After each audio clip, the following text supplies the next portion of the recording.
BMG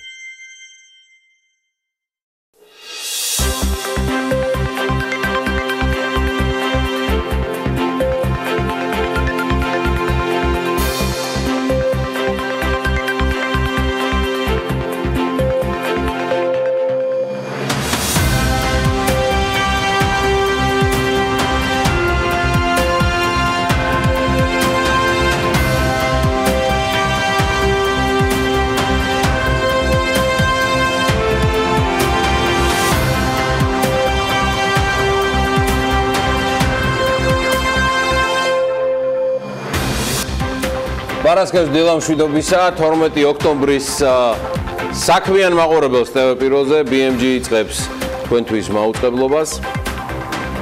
ფიზიკური პირების დაკრედიტების წესის ცვლილება ეკონომიკურ ზრდას 3% პუნქტით შეამცირებს წლიურად და ქვეყნის სოციალურ მდგომარეობას დაამძიმებს. ბანკების ასოციაცია ამის შესახებ საკუთარ გათვლებს ეროვნულ ბანკს უგზავნის. 2018 წლის 9 თვის მონაცემებით ინფრასტრუქტურის სამინისტროს გეგმა მილიარდ 10 მილიონ ლარში ადგენდა, მაგრამ უწყებას რეალურად 627 მილიონი აქვს ათვისებული. შეძლებს თუ არა უწყება თანხების სრულად ათვისებას, ამას მინისტრის მოადგილე ვერ აკონკრეტებს. საქართველოში ოქროს ძიება ახლდება Georgian Mining Group-ის საქართველოში სამუშაოების დაწყებისთვის ემზადება. და ამის შესახებ ინფორმაცია ინვესტორებს უკვე მიაწოდა. Silk Road Bank-ი აქციონერთა რიგგარეშე საერთო კრებას იწვევს და კაპიტალის გაზრდას გეგმავს.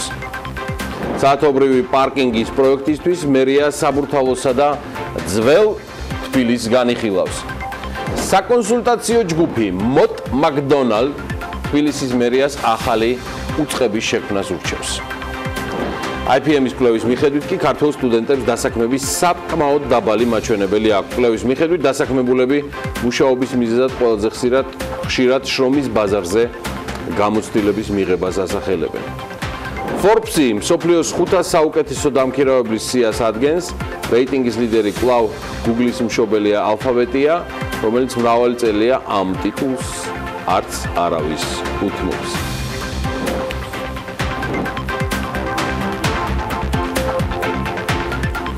კიდევ ერთხელ კაი გამარჯობა ყველას, მე გიორგი ისაკაძე ვარ, ეს საქმიანი დილა.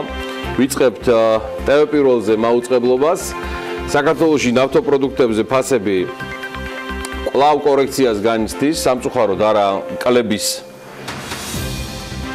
მიმართულებით. გუშინ საწვავის სადგურებზე შუადღისთვის უკვე გაზრდილი ფასებით იყიდებოდა ბენზინის და დიზელით. საერთო ჯამში ფასების კორექციამ საშუალოდ 2-დან 7 თეთრამდე შეადგინა სხვადასხვა ბრენდების და ლოკაციების მიხედვით. მძიმე იყო ოთხშაბათი საღამო შეერთებულ შტატებშიც და განვითარებული ქვეყნების სხვა ბირჟებზეც. საფონდო ინდექსები დაეცა და მიმდინარე წლის ყველაზე ცუდი მაჩვენებელი აჩვენა თუ არ ჩავთვლით თებერვალს. Standard & Poor's-ი 3.39-ით, Nasdaq-ი 100-კი 4.4%-ით. ყველაზე მეტად ტექნოლოგიური კომპანიის აქციები ზარალდება. ნიუ-იორკის საფონდო ინდექსი საუბარია Fang Plus-ზე ჩამოვიდა 5.6%-ით და ოქტომბრის დასაწყისიდან 10%-ით შემცირდა. ყველა თანხმდება ცალსახად, რომ ეს არის სავაჭრო ომების შედეგი, რომლითაც არის დაკავებული შეერთებული შტატები, ასევე სკანდალი, რომელიც ჩინურ მიკროჩიპებს უკავშირდება. შეერთებული შტატების საჯარო და ბიზნეს სტრუქტურებში ჩანერგილი, მათ შორის Apple-ზე და Amazon-ზეც არის საუბარი. ყველა თანხმდება და ინვესტორები ერთსულოვნები არიან, რომ სავაჭრო ომები აისახებოდა მათ შემოსავლებზე, ამის გათვლებსაც აკეთებდნენ. ყველა დონალდ ტრამპის გარდა, რომელიც ქარიშხალივით დაატყდა თავს ფედერალური სარეზერვო სისტემას და მათ ცუდ მმართველობაში, ანუ ზედმეტად ხის დამოკიდებულებაში დაადანაშაულა. ტრამპი პერიოდულად აკრიტიკებს ფედის გადაწყვეტილებას გაზარდოს 3% განაკვეთი, რადგან ეს მის ეკონომიკურ პოლიტიკას ეწინააღმდეგება. შეგახსენებთ, რომ სექტემბრის ბოლოს ფედერალური სარეზერვო ბანკის მესამედ გაზარდა განაკვეთი 25 მიასედით 2-დან 25 მიასედამდე. ეს ყველაფერი ცხადია, მყისი არ აისახა მსოფლიოს სხვა ქვეყნების ბირჟებზეც და ინდექსებზეც. რუსეთი გუშინ -1.39-ით, იაპონური და ჩინური ინდექსები -4%-ით შემცირდა. დავჩეთ პატარა ხნით ჩინეთში. და მე ისევ მიუბრუნდეთ პლანეტის უდიდესი ეკონომიკის მქონე ქვეყანას, მილიარდერთა რაოდენობა 11%-ით არის შემცირებული, ეს მაჩვენებელი ბოლო 20 წლის განმავლობაში რეკორდულია, კვლევების თანახმად ყველაზე მდიდარ ჩინელებში 2017 წელს ჯამში 2130 ადამიანი მოხვდა, რომელთა ქონება 290 მილიონზე მეტი იყო, წელს კი ასეთი 1893 დათვალეს და დასტურდება, რომ მილიარდერთა ასაკიც გაახალგაზრდავდება და სიაში მოხვედრილ ადამიანთა საშუალო წლოვანება 55-ია. ყველაზე მდიდარ ჩინელთა რეიტინგში უკვე მეოთხე წელია ალიბაბას დამფუძნებელი ჯეკ მა ლიდერობს, რომლის შემოსავლებიც 1 წლის განმავლობაში 10 მილიარდი დოლარით გაიზარდა. ჯეკ მა ფლობს 39 მილიარდი დოლარის ქონებას და აქტივებს, უნდა აღინიშნოს ის ფაქტიც, რომ ჩინეთის უმდიდრესმა ადამიანმა საკუთარი ქონების უდიდესი ნაწილი 50 წლის შემდეგ დააგროვა. იმედია ეს დამატებითი ინსპირაცია იქნება ბევრი ჩვენი საქმიანი მაყურებლისთვის. უძრავი ქონების მაგნატი და კორპორაცია Evergrande Group-ის მმართველი სუიციანი რეიტინგში მეორე ადგილს იკავებს.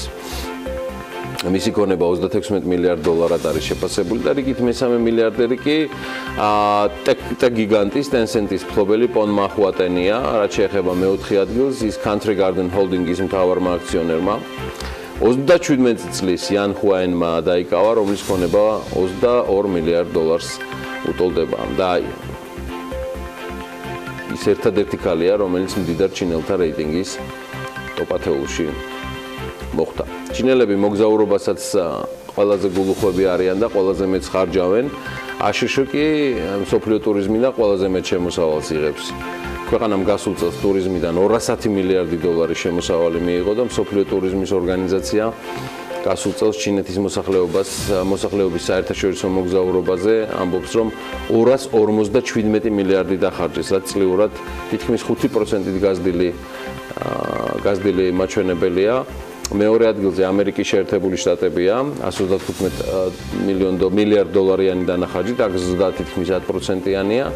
ასრულებს სამეულს გერმანია 89 მილიარდით.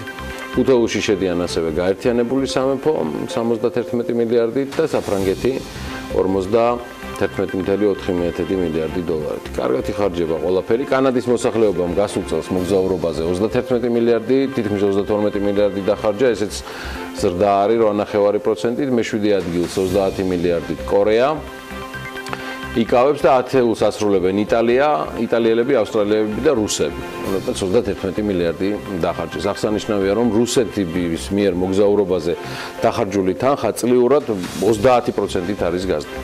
რაც შეეხება საქართველოს მსოფლიო ტურიზმის ორგანიზაციის მონაცემებით 2016 წელს ქართველებმა მოგზაურობაზე 300 მილიონი დოლარი დახარჯეს. ეს გაზრდილი მაჩვენებელია 17%-ით შაშანწინდელთან შედარებით და რეალურად აი ამიტომ გვჭირდება მეტი შემოსავლები ყველას. საქართველოს ეროვნული ბანკის მონაცემებით კი 2018 წლის პირველ ნახევარში ქართველებმა საზღვარგარეთ 791 მილიონ 498,000 ლარი დახარჯეს. ეს 37%-იანი მატება არის ლარში.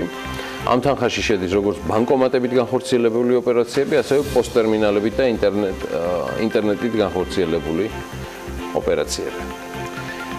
საქართველოს ამბებს დაუბრუნდეთ.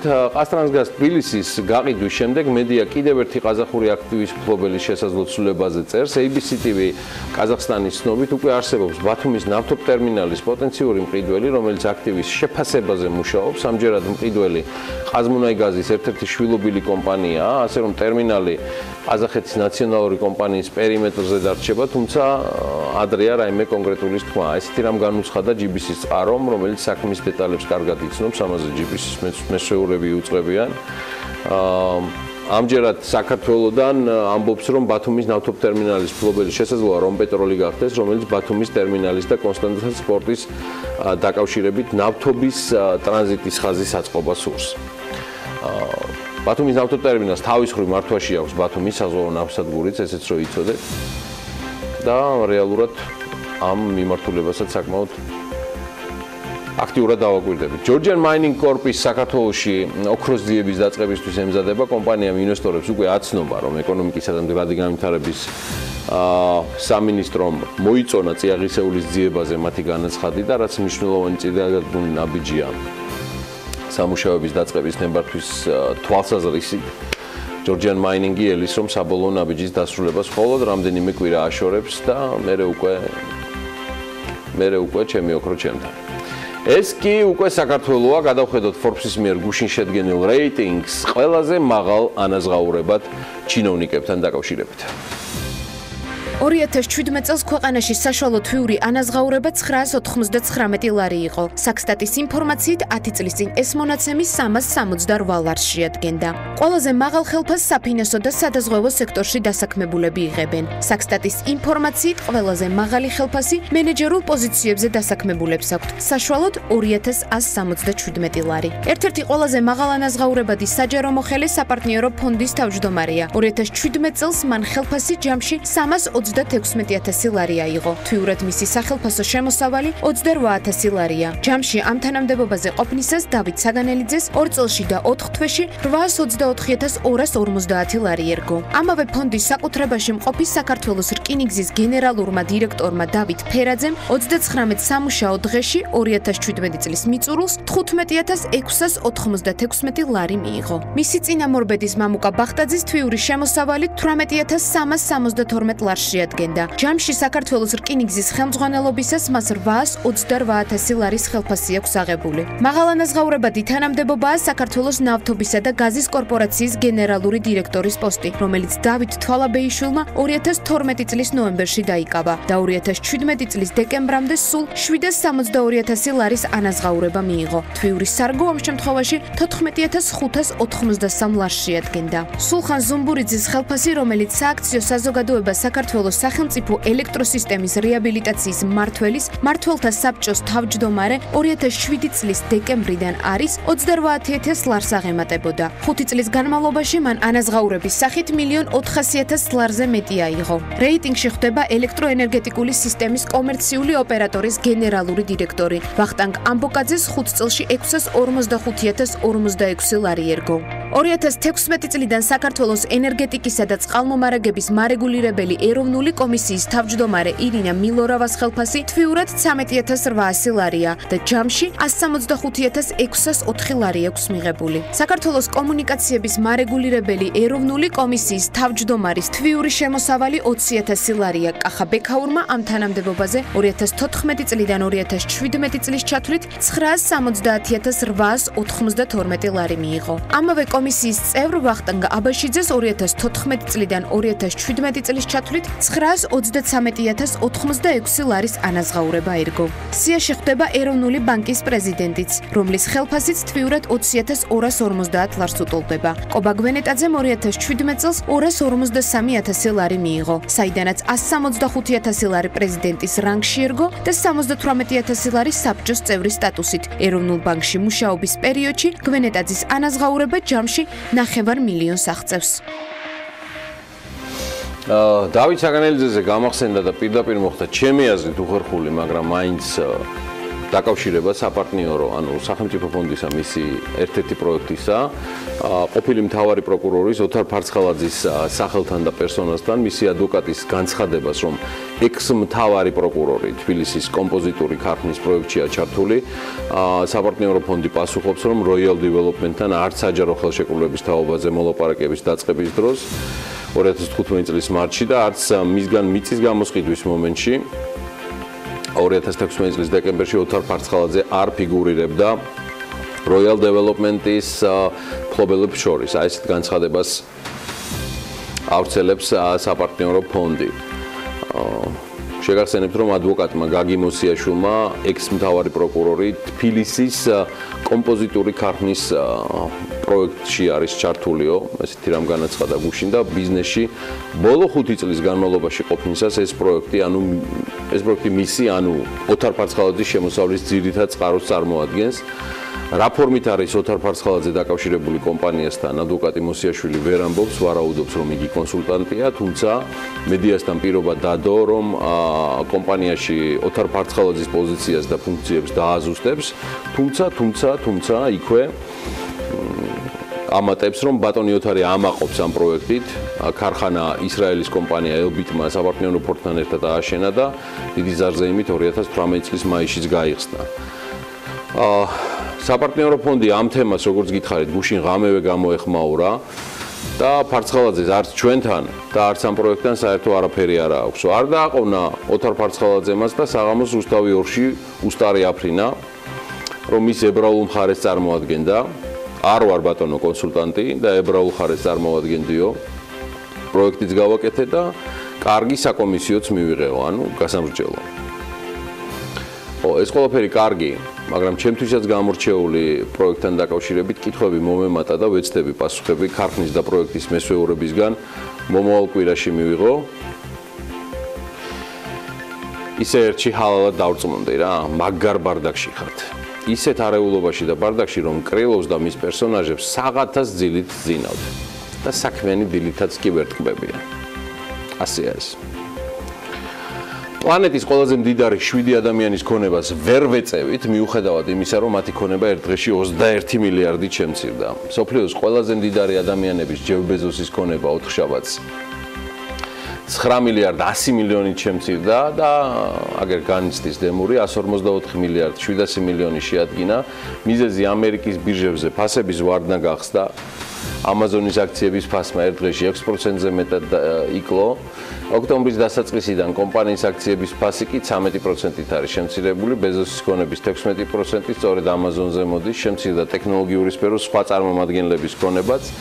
კერძოდ Forbes-ის ვერსიით მსოფლიოს ყველაზე მდიდარი ადამიანების ტოპ 20-ში შემოვალი კიდევ 6 მილიარდერის ქონება ჯამში 11 მილიარდ 900 მილიონით არის შემცირებული. 4 მილიარდ 300 მილიონი დაკარგეს Google-ის დამფუძნებლებმა, ბრინმა და ლარი პეიჯმა, 2 მილიარდ 400 მილიონი იზარალა ჯამში evaluation-ით აქტივების Zuckerberg-მა, ტექნოლოგიური სფეროს მილიარდერების ქონების შემცირება NASDAQ-ის ტექნოლოგიური ინდექსის ვარდნას უკავშირდება, რომელიც 4 შაბათს 4%-ით დაეცა, ოქტომბრის დასაწყისიდან კი 7.7%-ით. გიორგი, მიუხედავად დანაკარგისა, ბეზოსი მაინც პლანეტის ყველაზე მდიდარი ადამიანია. მას გამარჯობა.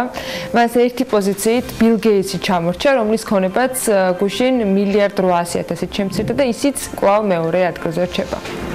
ეს შემოვიდა და დაატრიალა ქარიშხალი, მადლობა მას. აქვე აღსანიშნავია და ძალიან მნიშვნელოვანია ყოფილი პრემიერის და მართველი პარტიის თავმჯდომარის ქონება ბოლო ერთ კვირაში ბლუმბერგი უწყება ამის შესახებ 800 მილიონით შემცირდაო. მე დიდად არა ვარ ბლუმბერგის შეფასებების მიმდევარი როგორც Forbes-ის წარმომადგენელი, მაგრამ მაინც თუ კი 3 ოქტომბერს ივანიშვილის ქონება 5 მილიარდ 850 მილიონი შეადგენდა, 10 ოქტომბრისთვის 5 მილიარდ 770 მილიონამდე შემცირდაო. წლის დასაწყისიდან 150 მილიონი დოლარით არის შემცირებული და ყველაზე მეტად ქონება ივანიშვილს თებერვალში შემცირდა, როცა მან მისმა ქონებამ ბლუმბერგის შეფასებით 5 მილიარდ 720 მილიონი დოლარს მიაღწია, თუმცა მალევე ქონების ფასი გაზრდილია. გამოცემის ინფორმაციით, ყოფილი პრემიერის ქონება შეერთებული შტატების მთლიანი შიდა პროდუქტის 2,1%-ის ტოლია, ის მსოფლიოს 500 მდიდარი ადამიანის ქონების 11,1%-ს უდრის. მაგრამ არ მგონია რა 5 მილიარდ 770 მილიონი ცოტა ფული იყოს და ამასთან დაკავშირებით ნერვიულობა ხდეს. ხო, არ მგონია. თან თვლარი აქტივებია, რომელიც უამრავ ფასიან ქაღალდებშია განთავსებული, რომელიც ხან ადის, ხან ჩამოდის.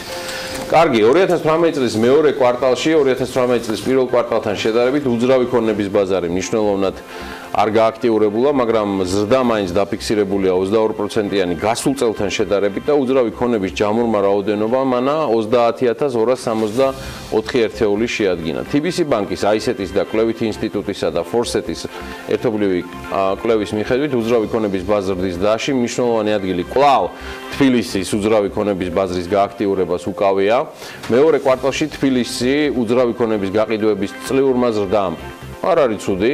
35.8% შეადგინა, როდესაც თბილისის გარეთ უძრავი ქონების გაყიდვები მხოლოდ 14%-ით არის გაზრდილი. რომელია ყველაზე მოთხოვნადი რაიონები დედაქალაქში ბინის შეძენის მსურველთათვის? აი ესეთის ახალი კვლევის მიხედვით ამ ინფორმაციის წარდგენაში ცალსახად უკვე ანაც მეხმარება. კიდევ ერთხელ დინამშილობის ანა და გისმენთ. კიდევ ერთხელ დილომშვიდობის გიორგი, მთაწმინდა რჩება კვლავ დედაქალაქის ყველაზე ძვირად ღირებულ რაიონად საცხოვრებელი უძრავი ქონების გაყიდვის მიხედვით და ასევე გაქირავების საშუალო ფასის მიხედვითაც. თბილისის უბნების მიხედვით საცხოვრებელი უძრავი ქონების გასაყიდ საშუალო ფასს თუ გადავხედავთ, აი ასეთის მაჩვენებელი გვაქვს. მთაწმინდაზე 1 კვადრატული ღირს $1024 და ეს წინა წელთან შედარებით 7.7%-იანი ზრდაა. ვაკეში მხოლოდ 1 კვადრატულს თუ შეიძენთ $992 დაგჭირდებათ. აქ ზრდა 1.2%-იანია. საბურთალოზე კვადრატულისათვის $887 საჭირო და აქაც ზრდის ტენდენცია გვაქვს 1.9%-ით. კწანიში $842 უნდა გადაიხადოთ კვადრატულზე და აქ ზრდის მაჩვენებელი 1.7%-ია. დიდუბეში 15%-იანი ზრდა ფიქსირდება და $772 ღირს კვადრატული. ჩუღურეთშიც ანალოგიური ფასია, თუმცა აქ ზრდა შედარებით ნაკლებია და 7.6%-ით გაიზარდა ფასი. ისცანში ძალიან მინიმალური ზრდის მაჩვენებელი დაფიქსირდა 6%-ით და 1 კვადრატულის ფასი $680 გახლავთ. ნაძალადევში 636 და აქ 15%-იანი მატება ფიქსირდება. გლდანში 6.8%-იანი ზრდა არის და 1 კვადრატულის საყიდლად $561 საჭირო. სამგორში სულ ცოტათი ნაკლები $557 დაგჭირდება, თუმცა უნდა ითქვას, რომ წინა წელთან შედარებით აქ ფასებმა დაიკლო 4.3%-ით. რაც შეეხება სახლის ქირაობის ფასს, ამ შემთხვევაში ყველაზე მაღალი, როგორც უკვე გითხარით, მთაწმინდაზეა ფასი და თბილისის უბნების მიხედვით, აი აქაც ასეთი მონაცემები გვაქვს. მთაწმინდაზე კლება სხვათა შორის მიუხედავად იმისა, რომ მაინც ყველაზე ძვირია, 12.9%-ით და 1 კვადრატულის ქირის ფასი დაახლოებით $7.70-ია. ვაკეშიც კლება ფიქსირდება 7.2%-ით, თუმცა აქაც $7-ზე მეტი უნდა გადაიხადოთ კვადრატულის ქირისთვის. საბურთალოზე 4.4%-იანი კლება, კრწანიში $6.98 კვადრატულის ქირისთვის, დიდუბეში საშუალოდ $6 მოგიხდებათ, რომ გადაიხადოთ 1 კვადრატულზე და ჩუღურეთში 6.9. ისანშიც დაახლოებით $6.44 საჭირო, ნაძალადევში $5, გლდანში $4.72, სამგორში $5.54 და ასე შემდეგ. მოკლედ, ფასების არჩევანი საკმაოდ მრავალფეროვანია, თუმცა ფაქტი არის, რომ ცენტრალური უბნები ლიდერობას ამ ნაწილში არ თმობენ. ფასებს არც კწანის იუჩივის, ანა მისმა გამგებელმა ლევან ჯაფარიძემ გუშინ კიდევ სოციალური მომსახურების სააგენტოს თანამშრომლობითა და საქართველოს ბიზნეს აკადემიის ჩართულობით თბილისის მასშტაბით მერვე დასაქმების ფორუმი გამართა. ფორუმზე 25-მდე დასაქმებელი 2000-ზე მეტი ვაკანსიით წარსდგა. მათ შორის მომსახურების, გაყიდვების, სამედიცინო, საბანკო და სხვა სფეროდან. ფორუმზე 25-მდე დამსაქმებელი 2000-ზე მეტი ვაკანსიით იყო, როგორც გითხარით, ესეთი სხვადასხვა სფეროებიდან. იდეაში მოსაკითხი ამბავია თუ როგორ ხდება შემდგომ უკვე და რამდენად იყენებენ ასეთ შესაძლებლობებს წანისის და ზოგადად საქართველოს სხვა მაცხოვრებლებიც. თქვენი უფრო მათი მოკითხვა ღირს, ვინც აქამდე მსგავსი პრაქტიკა გამოიყენა, ამიტომ რომ უკვე გვექნება შესაძლებლობა გარკვეული დროის შემდეგ შედეგები ვნახოთ, თუმცა ისე გიორგი ძველ უბნებზე გამახსენდა და ინვესტიციებზე. შენც ნახავდი სიღნაღის ისტორიული გალავნის დაზიანების ამბავს, როგორ შელესეს ერთ-ერთ შესასვლელ თაღთან ბეტონით და თან ყვითლად. როგორც გაირკვა, ინიციატივა სიღნაღის ადგილობრივ მთავრობას ეკუთვნის. ესეც ადვილი განსაჭრელი იყო პრინციპში. რეგინფო კი ამბობს, რომ სამუშაოების ჩატარება მთლად მერიამ დაუკვეთა. მერის დავალებითვე მომზადდა პროექტიც და თქვენ წარმოიდგინეთ, რომ პროექტი ყოფილა მომზადებული, რომლის მიხედვითაც ისტორიული გალავანი დაამახინჭეს. თუმცა ასე სულ არ ფიქრობს სიღნაღის მერი. გიორგი გოგოლაშვილმა ისევ რეგინფოსთან საუბარში თქვა, რომ გალავნის დამახინჯება არ მომხდარა. დღესაც ვნახე ეს მშენებლობა, ეგ არის მიშენება ტურისტულ ბილიკზე ასასვლელი, ადრეც ასე იყო და ახლა განახლება მოხდება, უბრალოდ შეველამაზეთ. ხვქვებით ხომ არ ავაშენებდითო? შეიძლება თქვენთვის არის სიმახინჯე, მაგრამ ჩემთვის სულაც არ არის ეს სიმახინჯეო, აღნიშნავს მერი. მოკლედ კულტურული მემკვიდრეობა სამუშაოების დაცვის ეროვნულ სააგენტოში ისევ რეგინფოს უთხრეს, რომ ძეგლზე სამუშაოები უნებართოდ არის შესრულებული და პროექტი მათთან შეთანხმებული არ ყოფილა. როგორც სააგენტოს საზოგადოებასთან ურთიერთობის სამსახურის ხელმძღვანელი ამბობს, მუნიციპალიტეტის მერიის მიმართ შედგება ადმინისტრაციული სამართალდარღვევის ოქმი და 15,000 ლარის ოდენობით ჯარიმაც იქნება გადასახდელი. ჯარიმა რა თქმა უნდა ბიუჯეტიდან, ანუ ისევ ადგილობრივი ბიუჯეტიდან. საქმე კი შესაძლოა პროკურატურასაც გაეგზავნოს. მოკლედ, როგორც აღმოჩნდა, ეს ის ამბავია, როცა გემოვნებაზე დავა შესაძლოა ადგილობრივებს 15,000 ლარი დაუჯდეთ. სააგენტოში განმარტავენ იმასაც, რომ სიღნაღის მუნიციპალიტეტის მერია დაჯარიმდა იმის გამო, რომ კულტურული მემკვიდრეობის ძეგლზე სამუშაოები სააგენტოსთან არ შეათანხმა. აი, რაც შეეხება ტენდერში გამარჯვებულ კომპანიის პასუხისმგებლობის საკითხს, ისევ სააგენტოს ინფორმაციით, ეს კომპანია Install Plus-ია, რომელმაც თაღოვანი კარიბჭის მარჯვენა სეგმენტი მერიის პროექტიდან გადახვევით უნებართოდ შეელესა და გარდა ამისა, მათ ასევე დაეკისრებათ ჯარიმა. და მუნიციპალიტეტის მერიას ძეგლის პირველად იერსახის აღსადგენად კულტურული მემკვიდრეობის დაცვის ეროვნულ სააგენტოსთან შეთანხმებული პროექტის შემუშავების მიზნით 6 თვიანი ვადაც ექნება და მერს როგორც ჩანს მოუწევს, რომ მისგან მოწონებული პროექტი ახლა გადააკეთოს. აბა დავიწყეთ. მაშინ დავით ვალაბეიშვილი, იგი ნავთობისა და გაზის კორპორაციის გენერალური დირექტორის თანამდებობას ტოვებს.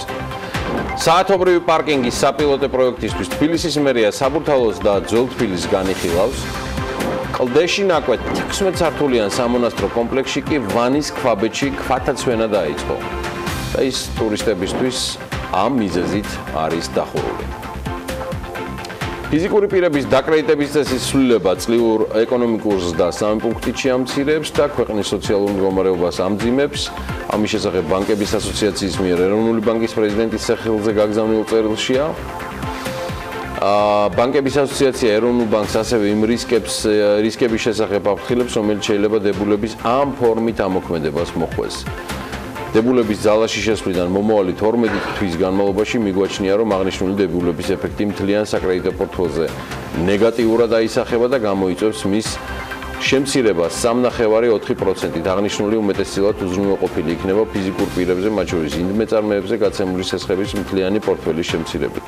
თქვამია წერილში, ორგანიზაცია ცენტრალური ბანკის პრეზიდენტს მიმართავს, გაითვალისწინოს კომერციული ბანკების არგუმენტები და შეაჩეროს დებულების ამ ფორმით მიღების პროცესი. ყველაფერი დანარჩენისთვის კი ჩვენ უკვე გვერდება კიდევ ერთხელ ანა ლაპიაშვილი, მას აქვს სწორედ მომზადებული ბიზნესზე და ეკონომიკაზე სიახლეები. ანა, კიდევ ერთხელ წარმატებული ეთერი და აბა გისმენთ ყურადღებით. ასევე გიორგი, თემას რომელთან დაკავშირებით ჩვენი საუბრო, ჩვენ კიდევ დაუბრუნდებით გადაცემის სრულობისას და ახლა უკვე განსხვავებული კუთხიდან მომხმარებლების მხრიდან დასმულ შეკითხვებზე პასუხებს მივიღებთ ჩვენი სტუმრებისაგან, თუმცა იქამდე ბიზნეს სიახლეებს მივხედოთ და სულ რამდენიმე წამში ვართ ეთერში.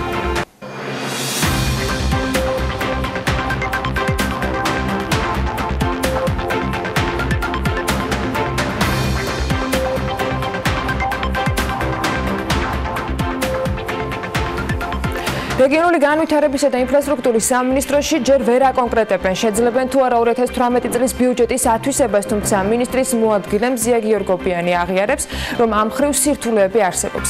გიორგობიანი ათვისების პრობლემას ტენდერების ჩატარების წესს უკავშირებს. 2018 წლის 9 თვის მონაცემებით ინფრასტრუქტურის სამინისტროს გეგმა მილიარდზე მეტი ლარი იყო, მაგრამ უწყებას რეალურად 627,427,596 ლარი აქვს ათვისებული.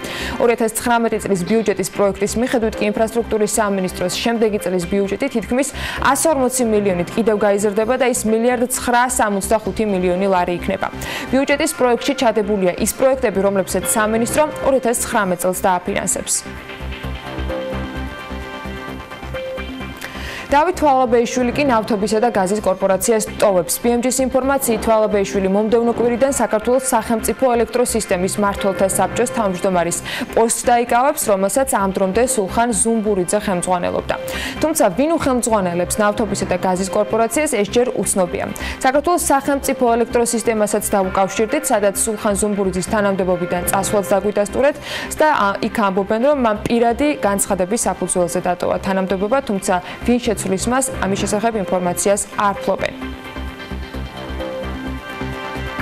საათობრივი პარკინგის საპილოტო პროექტისათვის თბილისის მერია საბურთალოსა და ძველ თბილისს განიხილავს. ამასთან დაკავშირებით BMG-ს ტრანსპორტის საქალაქო სამსახურის უფროსმა მამუკა მუმლაძემ დაუდასტურა ინფორმაცია. ის ამბობს, რომ საათობრივი პარკინგის საფასურის გადახდა რამდენიმე გზით იქნება შესაძლებელი, მათ შორის paybox-ებით და სპეციალური აპლიკაციის მეშვეობით. ეს იქნება გადახდის კუთხით მაქსიმალურად კომფორტული და მარტივი და მისდომადი, რა თქმა უნდა, მაგრამ საათობრივი ზონალური პარკირება იქნება ორიენტირებული, რომ იმ ტერიტორიებზე გახდეს ქუჩები, მეტად გამტარი, გაუვალი ქვეითისთვის კომფორტი შეიქმნას. მუნიციპალურ ტრანსპორტში მგზავრობის საფასურის გადახდა კი ყველა საბანკო ბარათით იქნება შესაძლებელი. კერძოდ თბილისის მეტრომ მგზავრობის საფასურის საერთაშორისო ბარათით გადახდისათვის საჭირო ტექნიკით უკვე აღიჭურვა.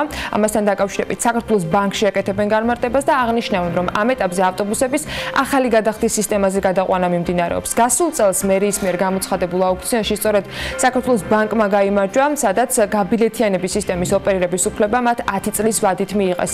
კონტრაქტის მიხედვით კი ტრანსპორტში მგზავრობის საფასურის გადახდა ყველა ბანკის და ყველა ტიპის ქართული და უცხოური ვიზა და მასტერკარდ ბარათებით არის შესაძლებელი.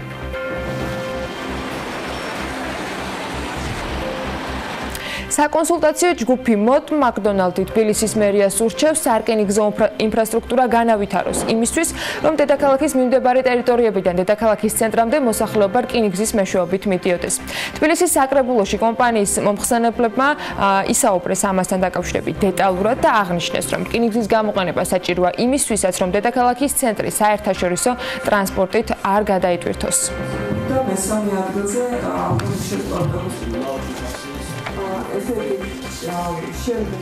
გურჯაანის მუნიციპალიტეტის მერიამ კი შეპესე ამხანაგობა კავთას, რომელიც სოფელ კარდენახში გზის რეაბილიტაციას ახორციელებდა, შეჩერებული სამუშაოების გასაგრძელებლად 5 დღიანი ვადა მისცა. როგორც არჩილ ხანდამაშვილი ამბობს, თუ კი კომპანია 5 დღეში ვალდებულების შესრულებას სათანადოდ არ დაიწყებს, მას ხელშეკრულებას შეუწყვეტენ. რატომ შეფერხდა სამუშაოები ამ საკითხზე ამხანაგობა კავთას ხელმძღვანელთან დაკავშირების მცდელობის მიუხედავად სპექტრმა პასუხის მიღება ვერ მოახერხა. ტენდერში გამარჯვებული კომპანია ამხანაგობა კვეთა სოფელ კარდენახში სასაფლაოსთან მისასვლელი გზის და ცენტრალური გზიდან უბანში ჩასასვლელების მოასფალტება ევალება. სამუშაოებისთვის 555,000 ლარია გამოყოფილი, ის 27 ივლისს დაიწყო და 27 ოქტომბრამდე უნდა დასრულდეს. ამ დროისთვის კი კომპანიას სამუშაოების დაახლოებით 50-60% აქვს მხოლოდ შესრულებული. კლდეში ნაკვეთი 16 სართულიანი სამონასტრო კომპლექსი ვანის ქვაბები ტურისტებისათვის დაიხურა. ქვათაცვენა დაიწყო, მიზეზი კი ეს გახლავთ. უსაფრთხოების მიზნით ძეგლთა დაცვის სააგენტომ ობიექტი ტურისტებისათვის დაკეტა. ამასთან დაკავშირებით სამხრეთის კარიბჭესთან კულტურული მემკვიდრეობის და ძეგლთა დაცვის სააგენტოს დირექტორმა ნიკოლოზ ანთიძემ ისაუბრა. ის ამბობს, რომ იმისთვის, რომ ღონისძიებები ჩატარდეს, ისტორიული კომპლექსის გადასარჩენად ფართო მასშტაბიანი კვლევითი სამუშაოები უნდა დაიგეგმოს. ანთიძე აღნიშნავს, რომ ამ დრომდე ვანის ქვაბებზე მსგავსი სამუშაოების განხორციელება შეუძლებელი იყო, რადგან ფინანსური, ტექნიკური და ადამიანური რესურსი ვარძიისკენ იყო მიმართული. განმარტავს იმასაც, რომ მომავალ წელს ვანის ქვაბების პროექტირებისათვის დაახლოებით 100-200,000 ლარი იქნება საჭირო, იმის ფონზე, რომ პირველი კვლევისთვის 50,000 უკვე დაიხარჯა. ამერიკული რესტორნების ქსელი დანკინი ყავის ბაზრის ლიდერობას არა მხოლოდ საერთაშორისო, არამედ ქართულ ბაზარზეც ანონსებს და რებრენდინგის გაცხადებიდან მოკლე პერიოდში ერთგული მომხმარებლებისათვის ყავის ახალი პროდუქტის ლატეს შოკოლადით და ფორთოხლით შეთავაზებას გეგმავს. დანკინ დონატსმა საფირმო პროდუქტის დონატის კომპანიის დასახელებიდან ამოღების და ყავის ბაზრებზე თავისი პოზიციების გამყარების მიზნების შესახებ სულ რამდენიმე დღის წინ გააკეთა განაცხადი. სახელწოდების ოფიციალური ცვლილება კი 2019 წლის იანვარში მოხდება. ქართულ ბაზარზე ამერიკული რესტორნების ქსელი ახალი სახელით დანკინით სრულფასოვნად 2019 წლის ბოლომდე იქნება წარდგენილი. ასეთი ამბებია მთელ მსოფლიოში და რა თქმა უნდა საქართველოს ამ ყველაფერს არ ჩამორჩება. სამაგიეროდ ახლა უნდა გავიგოთ როგორ ხდება ჩვენი ეროვნული ვალუტა სხვა ქვეყნების ვალუტებს.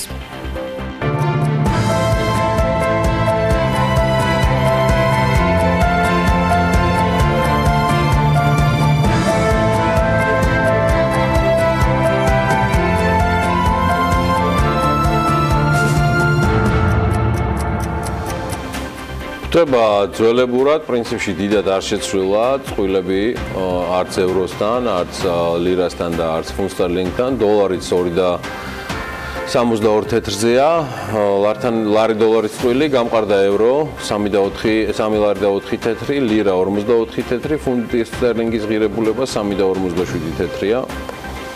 ეხლა კიდე ჯობს რომ უკვე ამინდის პროგნოზებს გავიდეთ, იმიტომ რომ საკმაოდ საინტერესო ამბები გველის, მაგრამ მანამდე გარემოს ეროვნული სააგენტოს ინფორმაციები.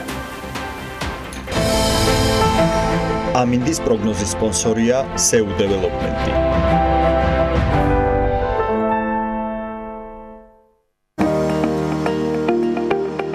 ამინდის პროგნოზის სპონსორია სადაზღვევო კომპანია უნისონი. თავისუფალი დაზღვევა თქვენი სიმშვიდისათვის. გარემოს ეროვნული სააგენტოს ინფორმაციით ამინდი საქართველოში კვლავ განპირობებული იქნება ამიერკავკასიის ჩრდილოეთიდან მოქმედი ცივი ჰაერის მასების და სამხრეთიდან გავრცელებული თბილი ჰაერის მასების ურთიერთქმედებით, დრო გამოშვებით ღრუბლიანობის მომატება შესაბამისად მოსალოდნელი.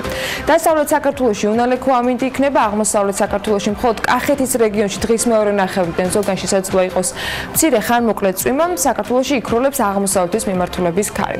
სოხუმში უნალექოდ ჩაევის დღე და 25 გრადუსი დაფიქსირდება, ბათუმში 26 და ქობულეთშიც 26 გრადუსია მოსალოდნელი. ფოთში 27 გრადუსს ველოდებით, ქუთაისში თქვენ წარმოიდგინეთ და ამ ოქტომბრის შუა რიცხვებში 30 გრადუსი იქნება, ზუგდიდში 28, ოზურგეთში კი 29 გრადუსია ნავარაუდები. ონში 26 გრადუსია მოსალოდნელი, ისევე როგორც გორში, ცხინვალში 1 გრადუსით ნაკლები 25 გრადუსი იქნება, მარნეულში 24 და რუსთავში ასევე 24 გრადუსი. ახალციხეში ჰაერი 26 გრადუსამდე თბება, ბორჯომში 25 გრადუსი დაფიქსირდება და ბაკურიანში 22 გრადუსი მოსალოდნელი. ახალქალაქში დღის განმავლობაში მაქსიმუმ 20 გრადუსს მიაღწევს ტემპერატურა, სტეფანწმინდაში ჰაერი მხოლოდ 18 გრადუსამდე თბება. აი თელავს რაც შეეხება, როგორც აღნიშნე, ესეც აღმოსავლეთის ნაწილია, დღის მეორე ნახევრიდან შესაძლოა იყოს წვიმა და 23 გრადუსი. დედაქალაქში ღრუბლიანობა მოიმატებს, რო გამოშვებით, მაგრამ მაინც უმეტესად უნალექოდ ჩაევლის დღე და იქროლებს სუსტი ქარი. მაქსიმალური ტემპერატურა კი 24 გრადუსი იქნება დღის განმავლობაში. მადლობა ანას, ჩვენ ახლა უნდა ვნახოთ საქმიანი დილის დღევანდელი ანონსი. თუ რაგელით მთელი შემდეგი თითქმის 3 საათის განმავლობაში ეთერში. ძალიან საინტერესო სტუმრები გვყავს. შემდეგ მცირედი სარეკლამო ბლოკი და უკვე პირველ სტუმარს არჩეულებრივი ისტორიის წარმოგიდგენთ.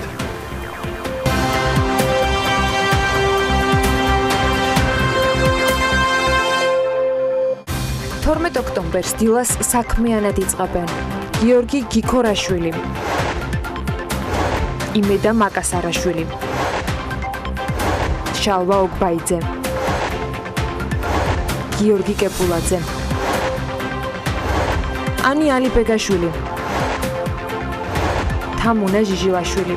დილა საქმიანია ტელეპირონზე.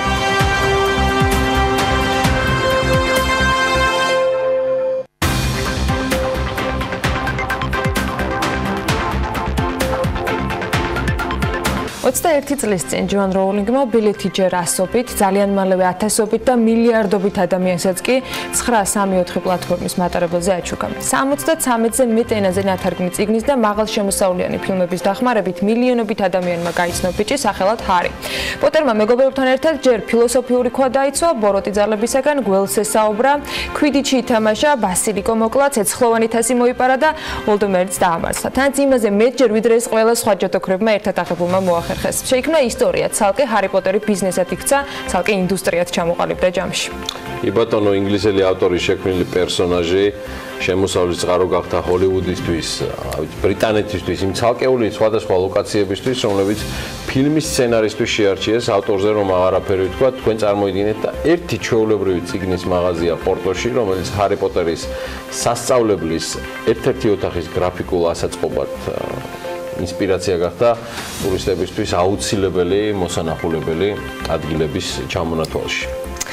ჰარი პოტერის სახელით და პერსონაჟების ფოტოებით გაფორმებული აქსესუარები, საკანცელარიო ნივთები თუ ტანის ამოსი მხოლოდ ამ ფოტოებისა და გამოსახულებების გამო ნივთებს ფასს მატებს. ჰარი პოტერის ფან-კლუბის წევრებს შორის შეხვდებით ყველა ასაკის ადამიანებს, მათ შორის საქართველოშიც და ალბათ სწორედ ეს გახდა მიზეზი იმისა, რომ საქმიანი დილის სტუმარს ბიზნესი ამ ჯადოქარ ბიჭს უკავშირდება. გიორგი გიქორაშვილი ჰარი პოტერის აქსესუარების დამფუძნებელი არის ჩვენთან ერთად. გიორგი, მოგესალმები. შენ ამ ფან-კლუბის წევრი ხარ. პატივილად ერთგვარი ხელმძღვანელის ასე თქვა. როგორი დიდი პატივი ამ გადაცემაში იყო და ძალიან დიდ მადლობას გიხდით. მადლობა შენ სტუმრობისთვის. როგორი იქცა სიყვარული წიგნის პერსონაჟის მიმართ ბიზნესად? ეს ყველაფერი იმით დაიწყო, რომ 13 თუ 14 წელს რა ვიყავი, ჩემმა მშობლებმა მიიყიდეს 7-ვე ნაწილი ჰარი პოტერის. თავიდან მე ძალიან გამიკვირდა, იმიტომ რომ არ მიყვარდა წიგნის კითხვა. ნუ არ ვიცი რატომ შეიძლება ფერადი ყდის გამო ან ლამაზი ნახატების გამო ეს 7-ვე ნაწილი ერთ თვეში წავეკითხე. შემდეგ კინოსაც უყვარდი, განსაკუთრებით დამაინტერესა ერთმა პერსონაჟმა, ოლივანდერმა, მას ჯადოსნური ნივთების მაღაზია აქვს ბრუდე ქუჩაზე და სულ მინდოდა მეც ეგეთი მაღაზია მქონოდა. ნუ ბუნებრივია ახლა 14 წლის ბიჭი ასეთ ამბიციებს რო აწყობს, სერიოზულად არავინ არ ჩაგთვლის. ამიტომ ცოტა ადრო რო გავიდა 16-17 წლის რო ვიყავი, მე უკვე სერიოზულად დავიწყე იმაზე მუშაობა, რომ საქართველოში შემექნა ასეთი მაღაზია. და ვფიქრობ მიზანს გარკვეულწილად. და რას წარმოადგენენ ეს ჯადოსნური ნივთები? ჯადოსნური ნივთები არის ყველანაირი ნივთები ჰარი პოტერის ატრიბუტიკის სიმბოლოებით ყოველდღიურ ცხოვრებაზე გადააშენს. შეიძლება ჯადოსნური ნივთი იყოს ჰარი პოტერის ლოგოთი თქვენაირი თერმოსი. გვაქვს ზუსტად იგივე ნივთების რეპლიკები, რაც ჰარი პოტერის კინოში იყო, მაგალითად ჯადოსნური ჯოხები, სნიჩის საათები, მანტიები. როგორ მოახერხე ბიზნესის დაწყება? მშობლები დაგეხმარნენ პირველი ფულით თუ როგორ ხდებოდა ამ ყველაფრის გაკეთება? ბუნებრივია პირველი თანხით დედა ჩემი დამეხმარა, ეს იყო 20 евро. მართლა? საწყისი კაპიტალი არის 20 евро? საწყისი კაპიტალი იყო 20 евро. და რაში დახარჯა? იცით რა არის თავიდან როგორ თქვა ჰარი პოტერის ნივთების პოპულარობა საერთაშორისო ბაზარზე არის ძალიან რთული, იმიტომ რომ ეს ამ ნივთებზე ავტორულ უფლებას ფლობს Warner Bros. Corporation და მისი ლიცენზირებული პროდუქცია ძალიან ძნელად მოიპოვება ინტერნეტში. დაახლოებით 6 თვის განმავლობაში, რომ მაშინ რაც მე მივაგენი ამ Warner Bros. Corporation-ის ლიცენზიად კომპანიას 6 თვის ან 10 დაახლოებით 10 თვის განმავლობაში ქონდა ჩვენ აქტიური მოლაპარაკებები, რომ ჩვენ ოლივანდერის ჯადოსნური ნივთების მაღაზია გამختارიყო მათი პარტნიორი. ანუ ფრანჩიზაა? კი. ანუ ეხლა არის ოფიციალური ფრანჩიზა. ჩვენ ფრანჩიზა შეიძლება დახმამაღალი ნათქვამი იყოს, ჩვენ ვართ ექსკლუზიური პარტნიორები საქართველოში და აგრეთვე დისტრიბუტორებიც. რაში გამოიხატება ეს პარტნიორობა? ანუ ამ ფან-კლუბის ქართველ წევრებს ამ შემთხვევაში აქვს თუ არა შესაძლებლობა რომ სხვაგვარად გამოიწერონ იგივე ნივთები, იმიტომ რომ რეალურად როგორც მივხვდი, აქ არაფერი მზადდება. ეს არის სრულად გამოწერილი ნივთები. რატომ არ შემიძლია მე გამოვიწერო იგივე ნივთები, ოღონდ შენი გვერდისავლით? ჩვენი გვერდისავით რომ არ გამოიწერო, თქვენ ალტერნატივა გაქვთ ან ჩინური საიტები, ან Amazon-ი. Amazon-ზე კი დანამდვილებით შეგვიძლია ვთქვათ, რომ იქ ლიცენზირებული პროდუქცია არის, მაგრამ ამას ვერ ვიტყვით ჩინურ საიტებზე. იქ ყველაფერი არის, ასე ვთქვათ, ფალსიფიკაცია. ზოგადად ჰარი პოტერის ბრენდი არსებობს, ასეთი, რომელიც ხოთა შორის 41 ამერიკულ მილიარდ დოლარად არის შეფასებული. და ამ ბრენდზე საავტორო უფლებას 50% ფლობს ჯოან როულინგი და 50% ფლობს ეს Warner Bros. Corporation. ეს არის კომპანია, რომელმაც გადაიღო ჰარი პოტერი და როულინგის პირდაპირ მოთხოვნა არის, რომ ფას, აი თქვა სიტყვაზე ნივთი ღირს $10, ამისი 15% უნდა ირიცხებოდეს როულინგის საქველმოქმედო ორგანიზაციებში, ლუმოში და Comic Relief-ში. ამიტომ როულინგი პირდაპირ მოუწევს თავის Twitter-ზე, იგი ძალიან აქტიური არის და ხშირად ახსენებს, რომ შეიძლება თქვა ლიცენზირებული პროდუქცია, იმიტომ რომ ამით თქვენ ეხმარებით უპატრონო ბავშვებს გაერთიანებულ სამეფოში. საქართველოში ხშირად მოგმართავთ და ხშირად იძენენ ასეთ ნივთებს? იცით რა არის, ჩვენ დავარსდით 24 ივლისს, შეგვიძლია ვთქვათ, რომ მოთხოვნა არის ამ სეგმენტზე, მაგრამ გარკვეულ ციფრებზე საუბარი ცოტა გამიჭირდება, ერთი კვარტალის არ არის გასული უკვე, რომ რაიმე ვთქვა. კარგი, მაშინ ასეთი კითხვა, გიორგი. რამდენად პოპულარულია ჰარი პოტერის თვითონ როგორც პერსონაჟი, წიგნი, ისტორია, თავგადასავალი, საიმისოთ, რომ ერთის მხრივ გამართულად იყო ბიზნესის თვალსაზრისითაც. იცით რა არის, მე სიმართლე ვთქვა, ძალიან გამეკვირდა, რომ ჰარი პოტერი ასეთი პოპულარობით სარგებლობს საქართველოს ბაზარზე. მე დანამდვილებით ვიცი, რომ უცხოეთში ჰარი პოტერი ასეთი პოპულარული არ არის. ანუ საქართველოში უფრო პოპულარულია. განსაკუთრებულად. რაც არ უნდა გასაკუთრებოს. ეს წინაპირობა ბიზნესის და მაშინ სწორი გათვლა სრულად. კი, ამაში გეთანხმებით და სიმართლე ვთქვათ, მე მეეჭვება მარტო ჰარი პოტერზე დიდი ბიზნესი აწყო, იმიტომ რომ მაინც ეს ძალიან ვიწრო ნიშა არის. ამიტომ ჩვენ დავაანონსეთ კიდევაც ბიზნეს მედიაზე 1-2 კვირის წინ. ჩვენ შევდივართ უკვე კომიქსების ნიშაშიც.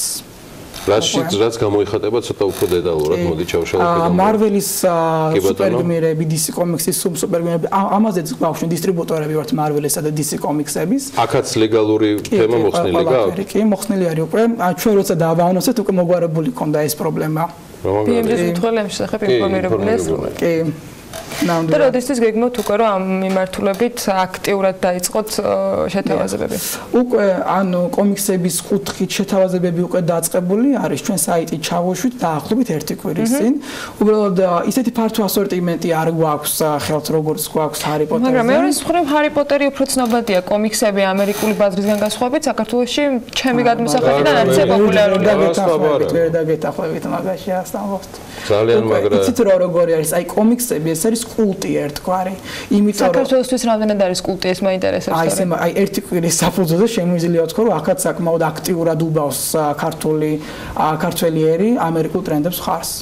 მე ვიტყოდი რომ ბევრ რაღაცაში დარწმუნებულია რომ ჰარი პოტერზეც უფრო კი მეტად პოპულარულია. მე მხოლოდ შემოსაზრებას ვარ. კი, მაგაში გეთახმებით. მარველის გმირები ცალსახად, რას ლაპარაკობ? კი, რასამ სუპერმენი, ბეტმენი რა ახრის ჯერ მარტო Wonder Woman-ი. თან მარველის გმირების რეალურად ასაკობრივი ცენზი არ არის. უფრო მაღალია და არ შემოიფარგლება მხოლოდ ჰარი პოტერის იმითი. ამიტომ ეს ძალიან მაგარი თემა არის რასაც.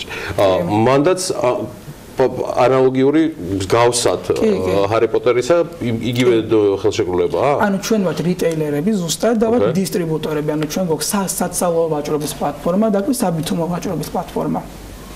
კარგი, გეგმები გიორგი, მითხარი, თქვენ არა მიუხედავად იმისა, რომ მართალი ბრძანეთ ჯერჯერობით ერთი კვარტალია გასული და ის ვერ იქნება ვერცერთ შემთხვევაში რაღაც საზომი, მაგრამ საზომი უნდა იყოს თქვენი განწყობის, თქვენი განწყობა კიდევ ისი მოლოდინებს და ეს დინამიკა მაინტერესებს, პლუს გეგმები და დარწმუნება იმაში, რომ თქვენ მხოლოდ ეხლა იქოქებით და არც აპირებთ გაჩერებას. ნამდვილად ჩვენ მინიმუმ 100-200 წელი არ ვაპირებთ გაჩერებას. ხო არა? იმიტომ რომ ეს ჰარი პოტერი, გინდაც მარველის კომიქსები, გინდაც DC კომიქსები ეს არის პოპ კულტურის ნაწილი და პოპ კულტურა 21 საუკუნეში ყოველდღიური ცხოვრების ყველა ასპექტში შეაღწია. აი თქვენს არ ვიცი თქვენს დავარწმუნებული ვართ გაქვთ სუპერმენის მანქანაზე ჩამოსაკები ამბრელოკი. ხო. ეს უკვე ეს ყოველდღიური ჩემი შვილები არიან ახსმულები ამ ყველაფრით საოცრება ხდება. თუმცა მე მარველის ვადასტურებ რომ მარველის თითქმის ყველა მიმართულების მაყურებელი ვარ, საკმარისია გაჩნდეს რაიმე მარველიდან გამომდინარე ესეა. აქსესუარებში ძირითადად ჯადოსნური ჯოხი ხომ არა გაქვს ჩემთვის? როგორ არა? არის? ჯადოსნური ჯოხი არა გვაქვს მხოლოდ ერთი სახის, გვაქვს თითქმის ყველა პერსონაჟი ჯოხები. ყველა პერსონაჟის. ერთადმი კოლექციას ვაგროვებ. ასაგებია. ექსპერტები რო ჭკუაზე მოყავს, აი ერთი-ორი ექსპერტი მოყავს, მაგალითად ბექა შარაშიძე და რევაზ ნასიძე, ეგეთი არ არის? არა, ჩვენ უფასო პოლიტიკურ რეკლამებს რო აქრობს, ისეთი ჯოხი არ არის? აი იცით რა არის, ჩვენ ახლა მაესტრო ლევანდრას გავესაუბრებით და არ ამგონია რაიმე პრობლემა იყოს.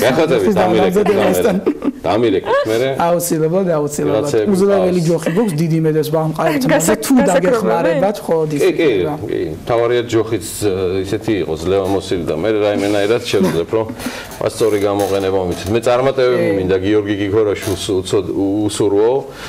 ჰარი პოტერის აქსესუარების დამფუძნებელია, თუმცა ის გაცილებით მეტია, ვიდრე უბრალოდ ბრენდის წარმომადგენლობა ან ფრანშიზა. ძალიან მახარებს რომ ეს ყველაფერი უკვე მარველის მიმართულებითაც არის წარმატებები გიორგი და კავშირზე ვიყოთ საიმისით რომ ბიზნეს მედია ყოველთვის თქვენს გვერდშია. და ვიდრე შეგატყობინეთ. კი, არა, არ შემატყობინოთ. პირდაპირ დამირეკეთ, მე მჭირდება ეგ ჯოხი, მჭირდება ორი და ბევრი მიმართულებით, მათ შორის უფასო პოლიტიკური რეკლამა. გასაკრებად? კარგი, სხვადასხვის ჯადოსნური ნივთები მხოლოდ უცხოურ ბრენდებს არ უკავშირდება. თქვენ წარმოიდგინეთ და ძალიან ჯადოსნურად შეიძლება მოგაჩვენოთ ის, რომ მაჯის საათი ჰარის დაბინძურებას ზომავს. სტარტაპი RD Social Impact Award-ის ერთ-ერთი გამარჯვებული გახდა. რა მახასიათებლები აქვს ინოვაციურ გამოგონებას და როდის ჩაეშვება ის მასიურ გაყიდვაში, ამაზე ლევან თაღიაშვილი ისაუბრებს უკვე სიუჟეტში. სანამ მთავრობამ მწვანე ეკონომიკას ამუშავებს, ჰაერის დაბინძურება ერთ-ერთ მთავარ პრობლემად რჩება. მოქალაქეებმა რაღაც უნდა ვიღონოთ. იქნება ერთ-ერთი გამოსავალი სწორედ სტუდენტების მიერ გამოგონილი მაჯის საათი იყოს, რომელიც ჰაერის დაბინძურების მაჩვენებელს ზომავს. რამაზი და მათი სტუდენტები არიან, რომლებიც სხვადასხვა პროექტებში უარისა და იმედგაცრუების შემდეგ Social Impact Award-ის გამარჯვებულები გახდნენ და სტარტაპი აირადი შექმნეს. მაჯის საათი ჰაერში მომწამლავი ნივთიერებების რაოდენობას ზომავს და ამ მონაცემს მომხმარებელს ატყობინებს. მათი მთავარი ინსპირაცია ცხადია თბილისი გახდა, რომელიც სტუდენტების თქმით ერთ-ერთი დაბინძურებული ქალაქია ევროპაში. იდეაზე 3 თვის მუშაობის შემდეგ პროტოტიპი უკვე შექმნილია და დაინტერესებულ ინვესტორს ელოდება, რომლის გამოჩენის შემდეგაც უკვე დაიწყება მასიური წარმოება. ჩვენ შევქმნით სოფლიოში პირველი ჭკვიანი მაჯის საათი, ვქმნით. ეს არის საათის პროტოტიპი, რომელიც ასე ვთქვათ ფუნქციური დატვირთვა აქვს, არა ვიზუალური, რაც გულისხმობს იმას, რომ ინფორმაციას იღებს ჰაერის დაბინძურების შესახებ, აი თქვენ ხედავთ ეკრანზე მაგალითად გამოტანილი არის მონაცემები CO2-ის, NO2-ის და საბოლოო ჯამში უკვე მომხმარებელს შეიძლება ამ კომპონენტების შესახებ ინფორმაციის მიღება და ასევე ალგორითმულად დათვლილი მონაცემის მიღება, ჰაერი როგორია, თქვა ცუდია, კარგია, საშუალო თუ ასე შემდეგ. მოდელი ეს 3D მოდელი ხო? კი, ეს არის საათის 3D მოდელი, რომელზეც მუშაობთ დიდი ხანია. გამზადებული არის, რომ უკვე თქვა ჩინეთში შეიკვეთოს და დამზადდეს. და ასეთი ვიზუალის იქნება, ეს არის სამაჯურის გარეშე. სქემაზე ასე ვთქვათ მუშაობთ, დახაზული არის, ეს გამზადებულია, რომ ვთქვათ ჩინეთში გაიგზავნოს, სქემაც აიწყოს, ეს ვთქვათ კარკასიც აიწყოს და საბოლოო ჯამში მივიღოთ უკვე სრულყოფილი დევაისი, რომელიც გასაყიდად მზად იქნება. საათის დასრულების შემდეგ სტარტაპერები აპლიკაციის დაწერასაც აპირებენ, სადაც მოცემული იქნება თბილისის კონკრეტული უბნის მონაცემები ჰაერის დაბინძურების მიხედვით, რაც ადამიანებს საშუალებას მისცემს დროის ნებისმიერ მონაკვეთში შეარჩიოს დასვენებისთვის შესაფერისი ადგილი. თითოეული საათის მომხმარებელი, რომელსაც იქნება ჩვენი საათი, შეიძლება შექმნას ციფრული რუკა, რომელზეც ასახული იქნება ჰაერის დაბინძურება საათების მიხედვით, ასევე უბნების მიხედვით და შეიძლება ნებისმიერ დროს შეამოწმოს მაგალითად ის დღე როგორ იყო დაბინძურებული. და შეუძლია შეაჯამოს მთლიანი დღეა. რაც შეეხება სამოქალაქო სექტორის ჩართულობას, ქვეყანა რა თქმა უნდა ნაწილობრივ ზრუნავს ჰაერის დაბინძურების პრობლემის მომხმარებაზე, მაგრამ ეს არ არის საკმარისი და მნიშვნელოვანი თითოეული ადამიანის ჩართულობა არის უმნიშვნელოვანესი და ჩვენი საათის მეშვეობით, რადგან ასეთი რთულია, ეს ზოგადად მოგვარდეს ეს პრობლემა, რადგან ძალიან მასშტაბურია. თითოეული ადამიანის ჩართულობა შექმნის ჯაჭვს და ეს ჯაჭვური მოქმედება და ჯაჭვური მოქმედებით შევძლებთ ნელ-ნელა აღმოფხრათ ეს პრობლემა. სოფლიოში მსგავსი საათის ანალოგი არ არსებობს. შესაბამისად, საერთაშორისო ბაზარზე მისი რეალიზაციის შანსი საკმაოდ დიდია. სტუდენტები ბოლომდე ჩამოყალიბებული არ არიან, თუმცა სავარაუდოდ აირადის ფასი $90 ფარგლებში იქნება.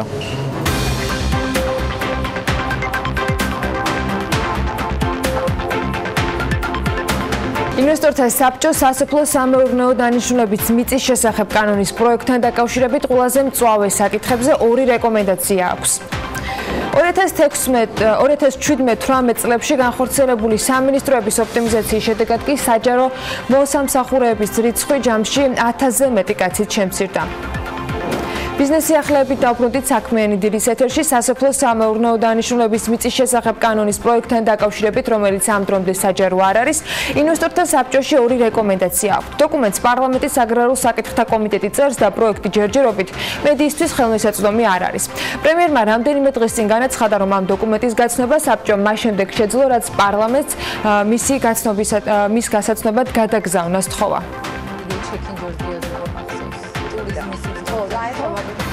ყველაზე კრიტიკული არის ორი საკითხი, რომელსაც დოკუმენტებს გეტყვით, ესე იგი, რომ ლაპარაკია გამონაკლისებზე, ჩვენი აზრით და ჩვენი რეკომენდაციებით იმ გამონაკლისები უცხოელებისთვის, ანუ უცხო კომპანიებისთვის, რომელსაც ექნებათ საშუალება, გამონაკლისები უნდა იყოს აბსოლუტურად გამჭვირვალე კრიტერიუმებზე დამყარებული, იმისთვის, რომ ინვესტორებმა იცოდნენ, რას ელოდებიან და გამოირიცხოს ყოველგვარი სპეკულაცია რაღაცა ტიპის კორუფციაზე და ასე შემდეგ და ეს რა თქმა უნდა ხელისუფლების ინტერესში უნდა იყოს და მეორე არის რაღაცა ასევე სპეკულაციები რეტროაქტიულობასთან დაკავშირებით, რომელსაც ჩვენ ვფიქრობთ, რომ კატეგორიულად მიუღებელია რაიმე ტიპის რეტროაქტიულობის დატოვება კანონში, იმიტომ რომ ეს ძალიან ცუდი პრეცედენტი და ძალიან ცუდი სიგნალი იქნება არა მარტო სოფლის მიწასთან მიმართებაში, არამედ საერთოდ ქვეყანაში ინვესტორებისთვის.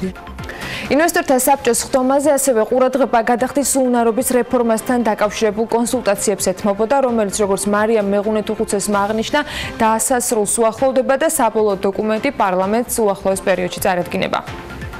ნამდვილად ამ ეტაპზე ეს არის სერიოზული წინგადადგმული ნაბიჯი, ბევრად უკეთესია კანონმდებლობა, ბევრად ცხადია, ყველასთვის ცხადია, ვინ რას აკეთებს.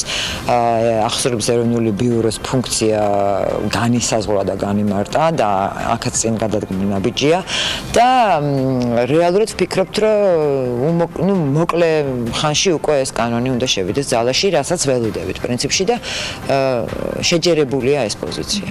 ქვეყნის საინვესტიციო იმიჯისათვის არ არის კარგი არაფერი, რაც რაიმე ტიპის სკანდალს უკავშირდება, რომელშიც შეიძლება იყოს ხელისუფლება გარეული ან რომელიმე მისი შტო. ასეთია ინვესტორთა საბჭოს მდივანის ომეგა ჯგუფის საქმესთან დაკავშირებით გაკეთებული კომენტარი BMG-ს კითხვის აპასუხოთ. მარიამ მეღუნეთუხუცესი ამბობს, რომ ვიდრე გამოძიება არ დასრულდება, ვერანაირი პოზიცია ვერ იქნება. თუმცა ზოგადად მსგავსი სკანდალი ქვეყნის საინვესტიციო იმიჯისათვის კარგი რომ არ არის, ამას ღიად და ცალსახად აღნიშნავს.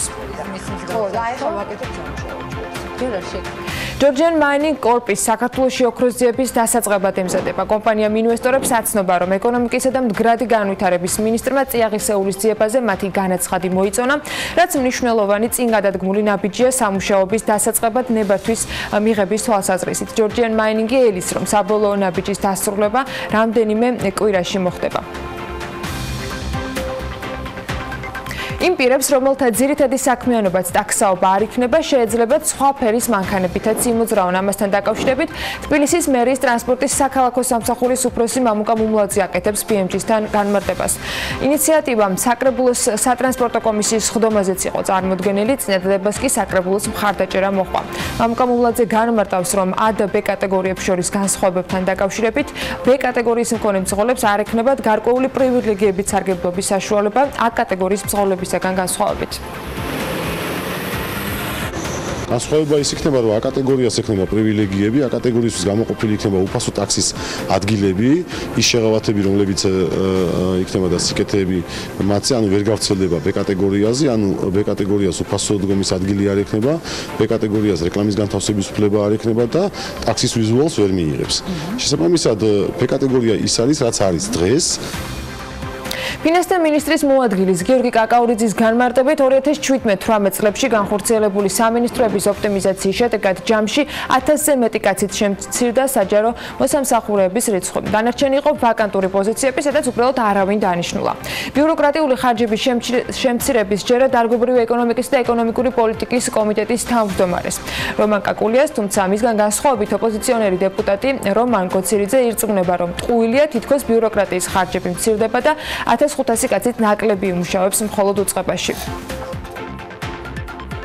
კანონის მიღების შემდეგ საჯარო მოხელედ არ ითვლება ის ადამიანები, რომლებიც უშუალოდ არ აცვლებენ საჯარო ფუნქციას, ანუ ინჟინრები, ტექნიკოსები, დამლაგებლები, მძღოლები, იგივე დავუშვათ საინფორმაციო ტექნოლოგიის ასე ვთქვით მომუშავე ადამიანები, ეს ადამიანები გადავიდა ფაქტობრივად სხვა ასე ვთქვათ კატეგორიაში, სახელშეკრულებულ ურთიერთობებში ისინი არ არიან საჯარო მოხელეები და გარდა ამისა, მათი ბიუჯეტი უკვე ცალკე არის დამალული სხვა ასე ვთქვათ სხვა მუხლებში. შრომის ანაზღაურება იზრდება 60 მილიონი ლარით, მაგრამ ამ 60 მილიონ ნაზარში არ არის ის ადამიანები, რომლებიც სადგარეშეთ გადაიყვანეს. დასახელდა კონკრეტული ციფრი, რომელიც შემცირება მოხდა და შესაბამისად მოხდა შემცირება ხარჯებისას და ეს მიზანი პრინციპში მიღწეული იქნება მომავალ წელს განსაკუთრებით.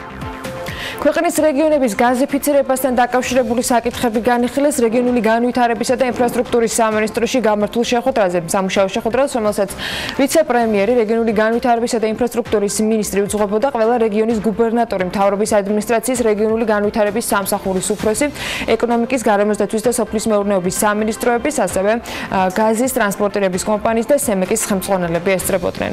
რეგიონული განვითარებისა და ინფრასტრუქტურის სამინისტრო გუბერნატორებს, თვითმმართველობებსა და სხვადასხვა სამინისტროებს შორის ამ შემთხვევაში მაკოორდინირებელი ორგანოა და სწორედ ეს ამ ფორმატს ითვალისწინებდა ეს შეხვედრა.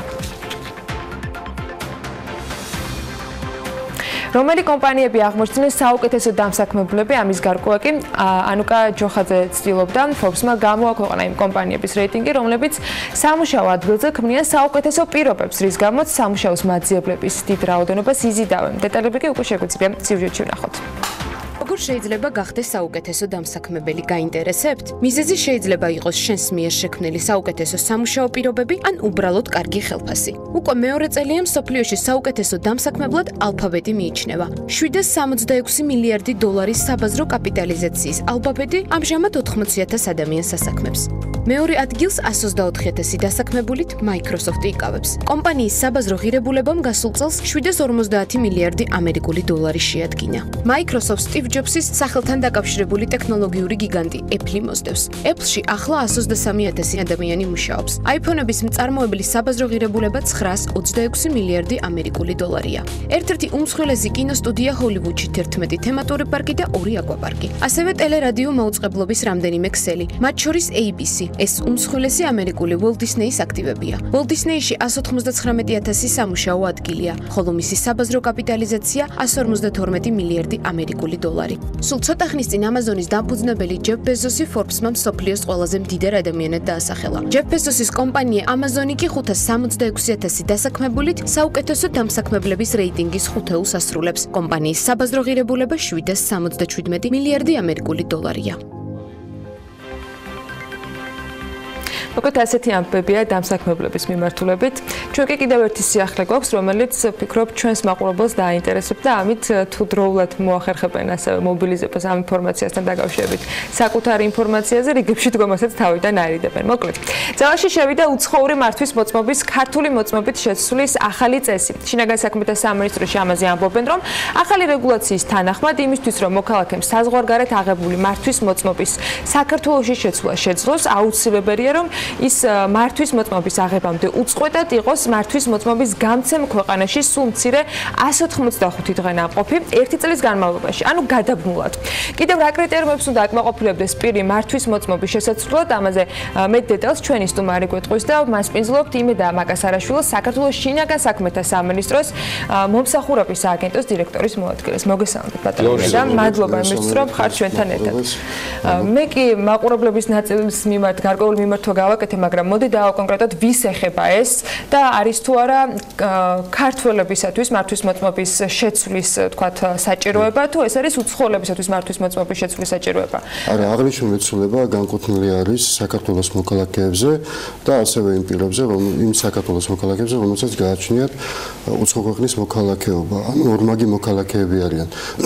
ცვლილება შევიდა შინაგან საქმეთა მინისტრის ბრძანებაში, რომელიც განსაზღვრავს მართვის მოწმობის შეცვლისა და აღდგენის წესს და იმ პირებს, იმ საქართველოს მოქალაქეებს, რომლებსაც აღებული აქვთ მართვის მოწმობა უცხო სახელმწიფოში და სურთ შეცვალონ ქართული მართვის მოწმობით, უნდა აკმაყოფილებდნენ გარკვეულ პირობებს და აგრეთვე მათ ვალდებულება აქვს წარმოადგინონ გარკვეული დოკუმენტაცია იმისთვის, რომ გადაწყვეტონ რა დოკუმენტები და პირობები ეს საქართველოში ყოფნასთან დაკავშირებით კი აღარ ელექტრონული განაცხადი, რომელიც ივსება ადგილზე მომსახურების სააგენტოს ნებისმიერ სერვის ცენტრში, საფასურის გადახდის დამადასტურებელი კვიტარი, რაც ამ შემთხვევაში შეადგენს 15 ლარს, ასევე ჯანმრთელობის ცნობა, ჯანმრთელობის შესახებ ინფორმაცია სამედიცინო დაწესებულებიდან, ინფორმაცია ცნობა დასტური უცხო ქვეყნიდან, სადაც გაცემულია მართვის მოწმობა, მართვის მოწმობის გამცემი ორგანოდან, მართვის მოწმობის ნამდვილობის, მართვის მოწმობის გაცემის ამსახველი ინფორმაციის შესახებ, აგრეთვე იმ კატეგორიების შესახებ, რა კატეგორიებს შეიცავს მართვის მოწმობა და კატეგორიების განმარტება, თუ რა თქმა უნდა ეს კატეგორიები არ არის კონვენციის შესაბამისი. თქვენ დაგჭირდება თუ არა იმ ქვეყნის შინაგან საქმეთა სამინისტროებთან დამატებით კიდევ ინფორმაციის გადამოწმება, რომელი ქვეყნის მოწმობის გადაცვლაც უნდა მოხდეს? ისეც უკვე გაცემულია. აი მაგალითად ცნობა დასტური გულისხმობს ზუსტად ამ ინფორმაციის გადამოწმებას. თვითონ უნდა მოიწიონ ეს გადაღანი, თვითონ მოქალაქე ვალდებულია წარმოადგინოს აღნიშნული ინფორმაცია ცნობის სახით, რა თქმა უნდა ეს ცნობა უნდა იყოს შესაბამისად დამოწმებული ლეგალიზაციით. და როგორ უნდა მოახერხონ, აი თუ მაგალითად ბოლო 3 წელია საქართველოში ვარ, მაგრამ მართვის მოწმობა აღებული მაქვს ჯაკარტაში და ჯაკარტაში წასასვლელად არ მაქვს არანაირი შესაძლებლობა. მოგიწევთ ინფორმაციის გამოთხოვა აუცილებლად ჯაკარტიდან. რატომ უნდა წინააღმდეგ შემთხვევაში ვერ გადავცეთ თქვენს მართვის მოწმობას. და რატომ უნდა გადავცვალო საერთოდ? ну, ეგ უკვე თქვენი ნებასურზეა დამოკიდებული. ანუ ამით კანონი არ დაირღვა თუ კი არ გადავწყვეტ ანუ რამ? თქვენ საქართველოს საზღვის კვეთის შემთხვევაში, ანუ წლის განმავლობაში, კალენდარული წლის განმავლობაში პირველი კვეთიდან ერთი წლის განმავლობაში შეგიძლიათ უცხო ქვეყანაში გაცემული ვადიანი მარცხნივ მარტო სატრანსპორტო საშუალება საქართველოს ტერიტორიაზე. ასე რომ გამოყენების პრობლემა არ გექნებათ, ისედაც თუ საზღვარს კვეთს ხშირად. და თუ ვინც არ კვეთს, იმას მოუწევს რომ ახლა ერთი წელი არ გაქვთ ერთი წელი გასულია ბოლო კვეთიდან, კალენდარული წლის ბოლო პირველი კვეთიდან, ამ შემთხვევაში თქვენი მარცხნივ ვალიდური აღარ არის და ვერ გამოიყენებს საქართველოს ტერიტორიაზე. და ამ შემთხვევაში გამოსავალი თუ თქვა ინფორმაციის გამოთხოვას ვერ ხერხებენ, უბრალოდ ახლიდან მართვის მოწყობის ჩაბარება და გაქვთ ინფორმაცია დაახლოებით რამდენი ადამიანი გადაადგილდება დღეს საქართველოს გზებზე მსგავსი ზუსტი სტატისტიკური მონაცემები ჩვენ არ გაგვაჩნია, იმიტომ რომ არ ვიცით ვის რა მარცხნივ გააჩნია ხელზე. ჩვენთან ერთადერთი ინახება ის იმ მარცხნივების შესახებ ინფორმაცია, რომელიც გაცემულია ჩვენს მიერ. საქართველოს და ასეთი ფაქტები ხშირია? ну, ბოლო პერიოდში კი ხშირია. ფაქტია, რომ ეს ამ გადაწყვეტილების მიღება გადაწყვიტეთ. ბატონო იმედე გულისხმობ შინაგან საქმეთა სამინისტროს. ფაქტია, რომ ამას წინარე რაღაცები უძღოდა, ანუ ან ექსპატები, ან კი არის მოთხოვნები, არა ეს ძირითადად საქართველოს მოქალაქეებს ეხება, უცხო ქვეყნის მოქალაქეებს, ისედაც შეუძლიათ მართო ნებისმიერ საზღვრის კვეთიდან ერთი წლის განმავლობაში საქართველოს სატრანსპორტო საშუალება, მაგრამ თუ მათაც სურთ რომ შეცვალონ მართვის არც ეგ არ არის პრობლემა. არც ეგ არ იქნება პრობლემა, უბრალოდ მათაც წარმოსადგენი იქნებათ იგივე დოკუმენტაცია. საქართველოს მოქალაქეებს ერთადერთი დამატებით წარმოსადგენი აქვთ, ზუსტად ის ინფორმაცია, რაც თქვენ აღნიშნეთ დასაწყისში, რომ ერთი წლის განმავლობაში უწყვეტად 185 დღე უნდა ცხოვრობდნენ მარცხნივ გამცე ქვეყანაში, მარცხნივ გაცემამდე. ანუ 185 საზღვრის კვეთის შესახებ ინფორმაცია უნდა იყოს წარმოდგენილი ადგილსამყოფელი სახელმწიფო. ექსპატებმა თუ გადაწყვიტეს, უბრალოდ პროცედურებსაც იგივეს გაევლიან. პროცედურებს იგივეს გაევლიან, დოკუმენტაციას იგივეს წარმოადგენენ, გარდა ამ ბოლოს დათქვამი დოკუმენტისა საზღვრის კვეთის შესახებ ინფორმაცია. გულწრფელად უნდა გითხრათ, ჩვენთან ხშირად წერენ ხოლმე ჩვენი მომხმარებლები Facebook-ის ჩვენ ოფიციალურ გვერდზე და გვისვამე კითხვას განსაკუთრებით ემიგრანტები ინტერესდებიან. პირიქით ქართული მართვის მოწმობების ჩვენ ადრეც ვისაუბრეთ ამ თემაზე, საზღვარგარეთ აღიარებასთან დაკავშირებით. ამ სიახლესთან დაკავშირებით პირველი კითხვა და ეჭვირაც გამიშთა, ეს ხომ არ არის დასაწყისი იმის, რომ მეორეს მხრიდან მოხდეს იმ ვთქვათ უფლების და შესაძლებლობის უკვე ძალას შესვლა, რომელიც სწორედ საზღვარგარეთ ის რომ აღიარებული იქნეს ქართული მარცხნივ სხვა უცხო ქვეყანაში, ამის წინაპირობა არის აუცილებლად ამ სახელმწიფოსთან, იმ კონკრეტულ ქვეყანასთან გარკვეული ხელშეკრულების გაფორმება და მოლაპარაკება. ამ კუთხით შინაგან საქმეთა სამინისტრო მუშაობს, რავალ ქვეყანასთან აქვს დამყარებული კავშირი და მიმდინარეობს სამუშაოები ამ ასეთი ტიპის ხელშეკრულების აღება. ბატონო იმედე, ანუ ცალკე ყველა სახელმწიფოსთან უნდა მოხდეს ეს შეთანხმება? ანუ რაღაცა უნივერსალური უნივერსალური ეს არის კონვენცია, კონვენციის მონაწილე არის საქართველო და რა თქმა უნდა ქართული მარცხნივ აკმაყოფილებს ყველა იმ მოთხოვნას, რაც განსაზღვრულია. შემიძლია ნებისმიერ ქვეყანაში საზღვარგარეთობისას უბრალოდ ჩემი პირადი მოხმარებისათვის მართო მანქანა, ამაზე პრობლემა არ მექნება. შეგიძლიათ გამოიყენოთ, მაგრამ თუ უკვე რჩებით იმ სახელმწიფოში და მე აპირებთ გააგრძელოთ ის ცხოვრება, ამ შემთხვევაში უკვე აღიარების წესი განისაზღვრება ხელშეკრულებით ან განისაზღვრება სახელმწიფოს შიდა კანონით. ეს შიდა კანონი უკვე თვითონ სახელმწიფოზეა დამოკიდებული გაკრიტერიულებს ინდივიდუალურად იმ კანონზე. მადლობა დიდი. კიდე ერთ კითხვას დავსვამ და დავაზუსტებ, გავაახლებ უბრალოდ ინფორმაციას. რამდენჯერმე გადაიდო და ხომ არ არის უკვე ცნობილი, როდის დაიწყება ეგრეთ წოდებული ორმაგი გამოცდით მართვის მოწმობის პრაქტიკული გამოცდია. ჩაბარება, ნუ ჩვენც ხშირად ვამბობთ ამის თაობაზე 2018 წლის ბოლოს, ანუ წლევანდელი წლის ბოლოს იგეგმება უკვე მართვის მოწმობის ორეტაპიანი პრაქტიკული გამოცდის ჩაბარების 2018 ბოლოს. კი, ჩაბარება, ასე რომ აი წლის ბოლომდე კიდე შევხვდებით ამ სიახლეზე.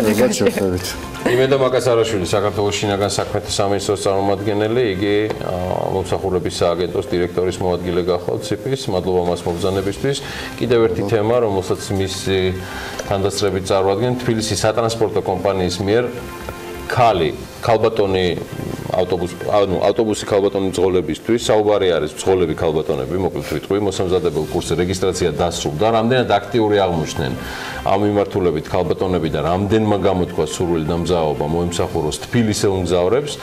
ამის გარკვევას გუშინვე ანუკა ჯოხაძე შეეცადა. იგი ესტუმრა როგორც ავტოსკოლას, ასევე ავტობუსების სადგურს, სადაც უკვე გამოცდილ 13 ნომერ ავტობუსის მძღოლთან, მადონა დავაქიშვილთანაც ისაუბრა.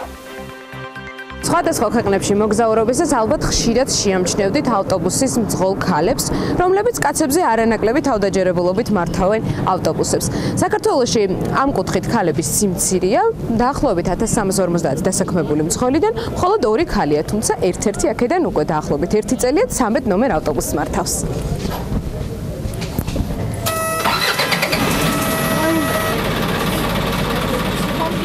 ეს 27 წლის მადონა დალაქიშვილია, რომელიც ყოველ დილას ავტობუსების სადგურიდან იწყებს.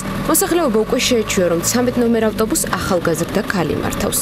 როგორც მადონა გვიყვება, რთული ნამდვილად არ ყოფილა ამ პროფესიის დაუფლება. მთავარია მონდომება და პოზიტიური განწყობა, რაც მადონას ავტობუსში მოხვედრის თანავე იგრძნობა. ანუ არ შემქმნია პრობლემა არანაირი. ძალიან მარტივი იყო მართვა, ჩვეულებრივად ვმართავ, როგორც პატარა მანქანას, ანერ სირთულეს არ წარმოადგენს, ვფიქრობ და ასევე მგზავრებმაც ჩვეულებრივად მიიღეს ეს ფაქტი, პირიქით უხარიათ კიდეც, რომ მე ვმართავ ავტობუსს. ქალაქში, სადაც ავტობუსის მძღოლების უმეტესობა კაცია, ალბათ მის მიმართ არც მგზავრების განსხვავებული დამოკიდებულებაა გასაკვირი. მადონა ხშირად ისეთ მგზავრებსაც იმახსოვრებს, რომლებიც სისტემატურად მგზავრობენ 13 ნომერი ავტობუსით. მე ვფიქრობ, რომ თვითონ პიროვნულად უნდა იყოს შინაგანად მშვიდი გაწონასწორებული, შენ არ უნდა დაარღვიო მოძრაობის წესები და თუ ვინმე დაარღვევს, ამაზე რა თქმა უნდა არ უნდა გაღიზიანდი, მშვიდად უნდა შეხვდე ყველაფერს და არ შეგექმნება პრობლემა. მეტად უნდა იყოს დამთმობი სხვა მძღოლებთან. და მე ვფიქრობ, უმეტესობა რომ ასეთი იყოს, ესეთი პრობლემაც არ გვექნებოდა ჩვენს გზებზე, მართლაც ცუდი სიტუაციაა. თბილისში კიდევ 10 ქალია, რომლებსაც მადონას მსგავსად სურვილი აქვთ ავტობუსები მართონ და მგზავრებს მოემსახურონ. თბილისის სატრანსპორტო კომპანია მათთვის ავტობუსის მძღოლების გადამზადების კურსები დაგეგმა. კურსი მთლიანობაში 25 ქალისთვის იყო გათვლილი, თუმცა დაინტერესება არც თუ ისე მაღალი აღმოჩნდა და მასში მონაწილეობას მხოლოდ 10 ქალი იღებს. ზოგადად ძალიან მომწონს მანქანის ტარება, მე პირადად როცა ავიღე მართვის მოწმობა, მაშინვე შევიძინე მანქანა. ჩემი შვილებიც დამყავს, ძალიან უსაფრთხოდ, არანაირი პრობლემა არ შემქმნია ჯერჯერობით. და იმედი მაქვს და მაქვს ჩემი თავისი იმედი, რომ შევძლებ ამ რთულ სამუშაოს, ასე ვთქვათ, მაინც რთულია. ჩემი მეუღლე არის მეტროს მემანქანი, სხვათა შორის ძალიან კარგი, კარგად უძღვება ამ საქმეს, ემსახურება თბილისს და მეც მინდა, რატომაც არა. ასევე მივახმარები კიდეც ფინანსურადაც, თანაც ბავშვები ისწავლიან იმას, რომ უნდა იშრომონ, დედაც, მამაც. როგორც თბილისის სატრანსპორტო კომპანიაში აცხადებენ, კომპანიისთვის მნიშვნელოვანია თანაბარი შესაძლებლობების შექმნა ყველა ადამიანისთვის, რათა მათ თანაბრად შეძლონ საკუთარი პოტენციალის წარმოჩენა. ამინდის პროგნოზის სპონსორია SEU დეველოპმენტი.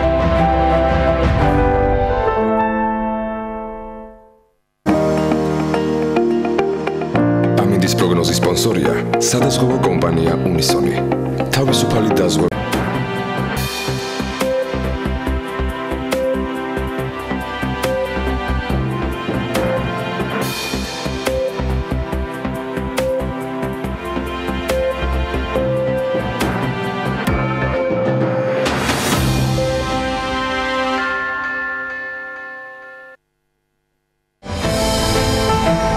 ამინდის პროგნოზის სპონსორია SEU დეველოპმენტი.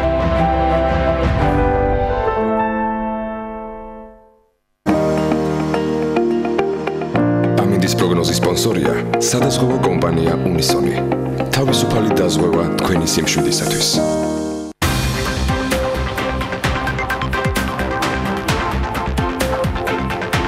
შექმნება თუ არა თბილისში ახალი უწყება, რომელიც სატრანსპორტო პოლიტიკაზე იქნება პასუხისმგებელი. ამ რეკომენდაციით მერიასა და საკრებულოს საკონსულტაციო კომპანია მოდ მაკდონალდმა მიმართა. საკრებულოს საკონსულტაციო კომპანიის კვლევის პრეზენტაცია გუშინ უკვე შედგა. ამ პრეზენტაციას ესწრებოდა ჩვენი ჟურნალისტი სალომე მეცხვარიშვილი, რომელიც სიუჟეტის შემდეგ უკვე სტუმართან ერთად სასაუბრით შემოგვიერთება და უმასპინძლებს რამდენიმე წუთში შალვა ოგბაიძეს თბილისის საკრებულოს წევრს. იქამდე რეპორტაჟი ვნახოთ გუშინდელი პრეზენტაციიდან. შეიქმნება თუ არა თბილისში ახალი უწყება, რომელიც სატრანსპორტო პოლიტიკაზე იქნება პასუხისმგებელი. მსგავსი რეკომენდაციით თბილისის მერიასა და საკრებულოს საკონსულტაციო კომპანია მოდ მაკდონალდი მიმართავს. საკონსულტაციო კომპანიამ შესაბამისი კვლევის პრეზენტაცია საკრებულოში გამართა. საკრებულოს წევრების ნაწილი შემოთავაზებას ეთანხმება, თუმცა მერიაში ფიქრობენ, რომ სატრანსპორტო საქალაქო სამსახური პოლიტიკის განსაზღვრაში ისედაც ჩართულია. ახალი სატრანსპორტო სამსახურის ფუნქცია ბევრი რამ შეიძლება იყოს, თუმცა მთავარი ისაა, რომ ერთ უწყებაში იქნება თავმოყრილი მთლიანი სატრანსპორტო პოლიტიკა. მისი საქმიანობა უნდა გავრცელდეს არა მხოლოდ საზოგადოებრივ ტრანსპორტზე, არამედ საპარკინგე პოლიტიკაზე, ტაქსების რეგულაციების აღსრულებაზე, საცობებზე და გზების მშენებლობაზე და ასე შემდეგ. ფაქტობრივად ეს ჩვენ გვაქვს სატრანსპორტო კომპანიის სახით და ძირითადი პოლიტიკის გამტარებელი არის ტრანსპორტის საქალაქო სამსახური. აქ იმაზეც იყო საუბარი, რომ ნებისმიერი პროექტი ტრანსპორტის საქალაქო სამსახურის გარეშე არ უნდა გახორციელდეს. რეალურად ბატონი კახის გადაწყვეტილებით 2018 წლის იანვრის თვიდან ესეც ხდება. მთლიანობაში ხო სატრანსპორტო პოლიტიკა, საგზაო მოძრაობის უსაფრთხოება, მოძრაობის ორგანიზაცია უნდა იყოს ერთ ადმინისტრაციულ ხელში, რომ დამთავრდეს მე არ მეხებას, უწყებრივი მე არ მეხებას ეს ცუდი რეციდივები, რომლის შედეგებსაც ჩვენ სამწუხაროდ ახლა ხშირად ვიმკით. საკონსულტაციო კომპანიის კიდევ ერთი ინიციატივა თბილისში სარკინიგზო ინფრასტრუქტურის განვითარებაა. ორგანიზაციის განმარტებით რკინიგზის განვითარება საჭიროა იმისთვის, რომ თბილისის მიმდებარე ტერიტორიებიდან დედაქალაქის ცენტრამდე მოსახლეობა რკინიგზის მეშვეობით მივიდეს. რკინიგზის გამოყენება კი საჭიროა იმისთვის, რომ თბილისის ცენტრის საქალაქთაშორისო ტრანსპორტით არ გადაიტვირთოს. მათივე ინიციატივაა ეგრეთ წოდებულმა მარშრუტკებმა მხოლოდ გარეუბნებში მოძრაონ, ხოლო თბილისის მეტროებში დამონტაჟდეს სპეციალური აპარატები, რომლებშიც მეტროდან გამოსვლისას მოქალაქეები ბილეთებს გაატარებენ. აღნიშნული მონაცემები კი მერიას ტრაფიკის შესახებ მიაწვდის ინფორმაციას და ტრანსპორტის დაგეგმარებაში დაეხმარება. ჩვენი რეკომენდაცია არსებული სარკინიგზო ხაზები უფრო ეფექტურად იყოს გამოყენებული ისეთი გადაადგილებისთვის, როგორიცაა გორი და თბილისის მიმართულებით. შეიძლება თბილისთან ახლოს მდებარე რეგიონებიდან და ქალაქებიდან, მაგალითად რუსთავიდან, კახეთიდან ადამიანები მივიდნენ ლილოში სამარშრუტო ტაქსით, ან ავტობუსით და იქიდან ქალაქის ცენტრამდე იმგზავრონ სწრაფად და მარტივად რკინიგზის მეშვეობით. ამისთვის არსებული ინფრასტრუქტურის განვითარება აუცილებელია. დედაქალაქში რეალურად საქალაქთა შორისო მიმოსვლის მიკროავტობუსები 1800-მდე ერთეულია, რომელიც დედაქალაქში დღეს შემოდის და ქაოტრად განთავსებულ ავტოსადგურებთან არის მიბმული, რაზეც ასევე ცალკე რეფორმის ნაწილი არის. საკონსულტაციო კომპანია დადებითად აფასებს თბილისის მერიის საპარკინგე პოლიტიკასაც და ზონალურ საათობრივი პარკინგის შემოღებას. ირკვევა, რომ საათობრივი პარკინგის საპილოტო პროექტისთვის მერია საბურთალოსა და ძველ თბილისს განიხილავს. საათობრივი პარკინგის საფასურის გადახდა რამდენიმე გზით იქნება შესაძლებელი, მათ შორის ფეიბოქსისა და სპეციალური აპლიკაციის მეშვეობით. ეს იქნება გადახდის კუთხით მაქსიმალურად კომფორტული და მარტივი და მიწტომადი, რა თქმა უნდა, მაგრამ საათობრივი ზონალური პარკირება იქნება ორიენტირებული, რომ იმ ტერიტორიებზე გახდეს ქუჩები, მეტად გამტარი, გაუვალი ქვეითისთვის კომფორტი შეიქმნას. მოტ მაკდონალდის რეკომენდაცია ასევე რომ შეიქმნას ერთიანი ვებგვერდი, სადაც განთავსებული იქნება ყველანაირი ტიპის ინფორმაცია საზოგადოებრივი ტრანსპორტისა და მარშრუტების შესახებ, ასევე განვითარდეს ბასლაინები და ველობილიკები. და შეპირებით სამებ შალო უგვაიძე თბილისის საკრებულოს წევრი არის საქმიანი დილის სტუმარი, მივესალმებით მას და სალომე მეცხვარეშვილი, რომელიც გუშინდელი დღიდან მოყოლებული მუშაობს ამ თემაზე, არის ჩვენთან ერთად BMG-ს რეპორტიორი დილა მშვიდობის სალომე. დილა მშვიდობის. აბა გითხარი მოკლედ რა შტაბ-ჭრილება დაგჭა გუშინდელი პრეზენტაციიდან და საერთოდ რატო გახდა მე ვადევნებდი თვალყურს სხვა მედიებს, დიდად არ წყალობდნენ ამ თემას და რატო მოხდა შენს თვალსაწიერში? ჩვენ ვიცით, რომ ახლა ბოლო პერიოდში სატრანსპორტო პოლიტიკა ძალიან დიდი ყურადღება ექცევა სატრანსპორტო პოლიტიკას მერიის მხრიდან, ასევე საკრებულოც ჩართულია ამაში.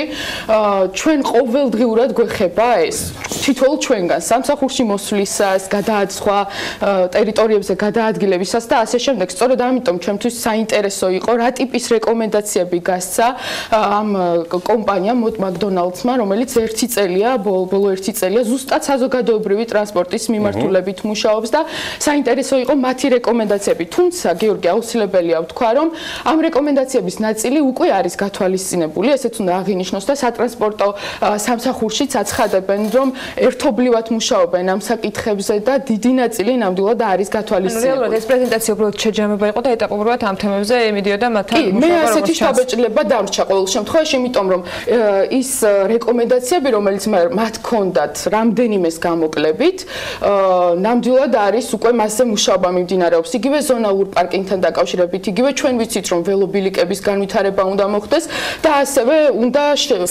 პრიორიტეტი რაც გუშინ გაგუშინვე გამიშთა ამ თემაზე. ამ რეკომენდაციებში და ამ მოკვლევის შედეგად თუ არის პასუხი რეალურად შედეგის თვალსაზრისით და პასუხისმგებლობა შედეგის თვალსაზრისით რომ ამ ყველაფრის განხორციელების შემთხვევაში და შემდეგ რაღაცა შედეგს მივიღებთ. ანუ აქ არ იქნება საცობი, იმ ადგილას არ გვექნება გარკვეული პრობლემა, აქ ინფრასტრუქტურა ამ მხრივ გაუმჯობესდება.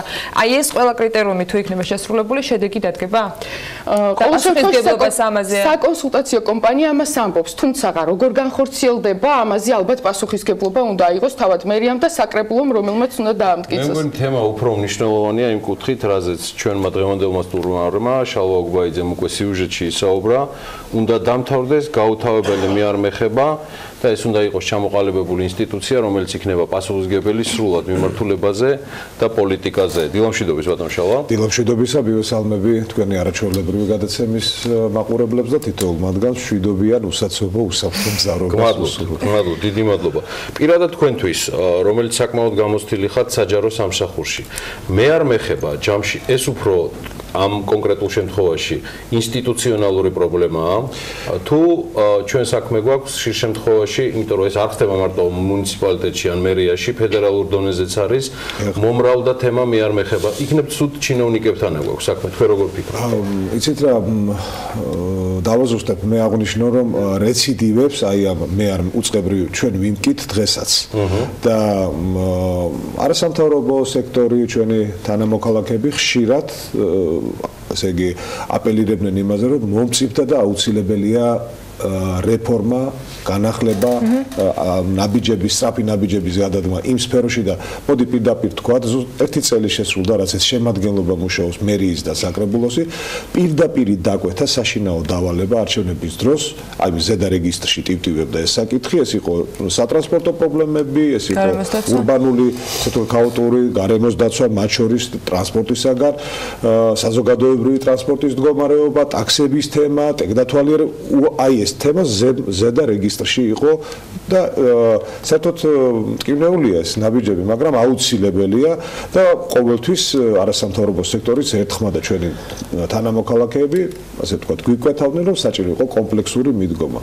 კომპლექსური მიდგომა სწორედ ესაა, როდესაც ერთდროულად ამ სატრანსპორტო თემა მხოლოდ ავტობუსების პარკი არ არის, ალბათ ცხადია. ეს არის გზა, სადაც რითაც სარგებლობს ავტომობილები, ეს არის ინფრასტრუქტურა, განათება, შუქნიშნები, ჰორიზონტალური მონიშვნა, ეს არის ისეთი ნაკადების მართვა, რომელიც საცობებს გამორიცხავს ან შეარბილებს და ასე. რა საჭიროა ახალი უწყების შექმნა, როდესაც გვაქვს მერიაში სატრანსპორტო სამსახური და გვაქვს ინფრასტრუქტურის სამინისტრო და მათ შეუძლიათ ერთობლივად იმუშაო. მოგახსენებთ, ეს არის რეკომენდაცია მოტ მაკდონალდსის, მოტ მაკდონალდზე ორი სიტყვას გეტყვით, ეს არის ორგანიზაცია, რომელიც ჩვენ დაგვიგროვდა ძალიან პოზიტიური გამოცდილება მოტ მაკდონალდსის სამსახურება, რომ ჩვენ შევიძინეთ ლურჯი ავტობუსები და თუმცა ერთი ცალი ავტობუსი უფრო ძვირიღი და რამდენიმე 1000 ევროთი ვიდრე მეორე ადგილზე გასული ფირმის, მაგრამ ჯამში მაინც გაიმარჯვა, რატომ? იმიტომ რომ მოდ მაკდონალდსმა დადო გამარჯვების ისეთი ფორმულა მრავალკომპონენტიანი, რომელიც ითვალისწინებს ამ ავტობუსების 10 წლის განმავლობაში მომსახურებას, საექსპლუატაციო ხარჯებს, ეკონომიკას და ასე შემდეგ. შემდეგი ნაბიჯი იყო აი ეს 5 თვიანი ჯამში, ესე იგი აზიის ქალაქების განვითარების ინსტიტუტის დაფინანსებით მოდ მაკდონალდსმა უგამოცდილესმა ორგანიზაციამ შეიძლება ასე ვთქვათ, გატრეინინგება, მაგრამ მოდი ასე ვთქვათ, გაწვთნა ჩვენი ახალგაზრდები, რომლებიც მუშაობენ და მრავლად მოდიან ახლა მერიის სამსახურებში და მათ შორის თბილისის ტრანსპორტის საქალაქო სამსახურში და გადასაის გამოცდილება, რომელიც ნაკადების დათვლის, ელექტრონული დათვლის ახალ მეთოდებს სწავლობს, სხვათა შორის მოდ მაკდონალდს რეკომენდაციების სახით შემოგთავაზა კოსტავას ქუჩის, შარტავას ქუჩის, ყოფილი ბულაჩა ანა კალანდაძის ქუჩის, რუსთაველის, დიდი დიღმის და ასე შემდეგ აქ ბას ლაინებს, ანუ ავტობუსების გამოყოფილი ხაზების, ველობილიკების და ასე შემდეგ. მათ შორის ერთ-ერთი რეკომენდაცია იყო აი ეს ერთ ხელში მოქცევა. აი არც თუ ისე შორეულ წარსულში, აი ამ გადაცემაში გვისაუბრია ჩვენ, როგორც არასამთავრობო ორგანიზაციის წარმომადგენელს გვისაუბრია გიორგი, რომ აი ხშირად ხომ აი ხისტოტი, რომელიც ეფარებოდა შუქნიშანს, ეკუთვნოდა სხვა სამსახურს, შუქნიშანი სხვა სამსახურს, ასფალტი სხვა სამსახურს, კამერა, რომელიც გვაჯარიმებს სხვა სამსახურს და ასე შემდეგ. ხვდებით, ხო? ანუ საგზაო მოძრაობის და მოძრაობის ორგანიზაციის თვალსაზრისით, რომელიც განაპირობებს იმას, რომ საცობები არ წარმოიშვას, ან წარმოშობის შემთხვევაში სწრაფად განიმუხტოს, ან შუქნიშნები გადაეწყოს სხვა რეჟიმზე, ან ინფრასტრუქტურული ხარვეზი თუა სწრაფად, ან გამოვლინდეს ეგრეთ წოდებული შავი წერტილი, სადაც ავარიები ხდება, ან საცობები ხდება. აი ეს უნდა იყოს ერთ სამსახურში, რომელიც ახალი სამსახური, ახალი შტატებით კი არ იქნება, არამედ არსებული სამსახური, რომელსაც გაუჩნდება ახალი მამოდერირებელი მოდერატორის ფუნქცია სხვადასხვა მერიის სამსახურებს შორის. მაგალითად, ახდილი ჭა, ხო? ახლა ახდილი ჭა, ტრანსპორტის საქალაქო ჭა არ ეკუთვნის, მოდი ასე ვთქვა, ხო, ესე პირდაპირ, მაგრამ ის შუა გზაზე ახდილი ჭა წარმოადგენს სწორედად საშიშროებას საგზაო მოძრაობისთვის. აი შეიძლება საერთოდ კერძო სტრუქტურის საკუთრებაც იყოს. შეიძლება, რა თქმა უნდა და უმეტეს შემთხვევაში ხო, თუ სანიაღოე არ არის, ხო, ის არის როგორც წესი განსახელმწიფოებრივი სხვადასხვა სტრუქტურების, ეს ესეთი უტრირება არ მინდა, მაგრამ ასეთი მაგალითების უხვად არის. სწორედ ასეთ შემთხვევაში უნდა ჩაერიოს, რა თქმა უნდა. მაინც ფუნქციების დუბლირებასთან ხო არ გვაქვს საქმე. იქნებ ეს საკითხები, რაზეც თქვენ საუბრობთ, უბრალოდ იმის შედეგია, რომ არასათანადო კომუნიკაცია ხდება სხვადასხვა უწყებებს შორის და ზუსტად მე არ მეხებას საკითხი დგას დღის წესრიგში პრობლემად და არა ის, რომ ახალი უწყება უნდა შექმნას. ესე იგი, რა არის იცით, არასოდეს რეფორმირება და რაღაც ახალ რელსებზე გადაწყობა, ხო, არ ხდება ერთ დღეში, ხო? ეს არის პროცესი, რომელიც დაიწყო და მე გულწრფელად შემიძლია გითხრათ, ვინ და მე ძალიან კარგად ვიცი ჩემს კოლეგებთან ერთად, აი თითოეული თქვენი პრობლემა, თქვენ უბრალოდ სოციალურ ქსელშიც კი რომ მოგვაწოდოთ, ხომ?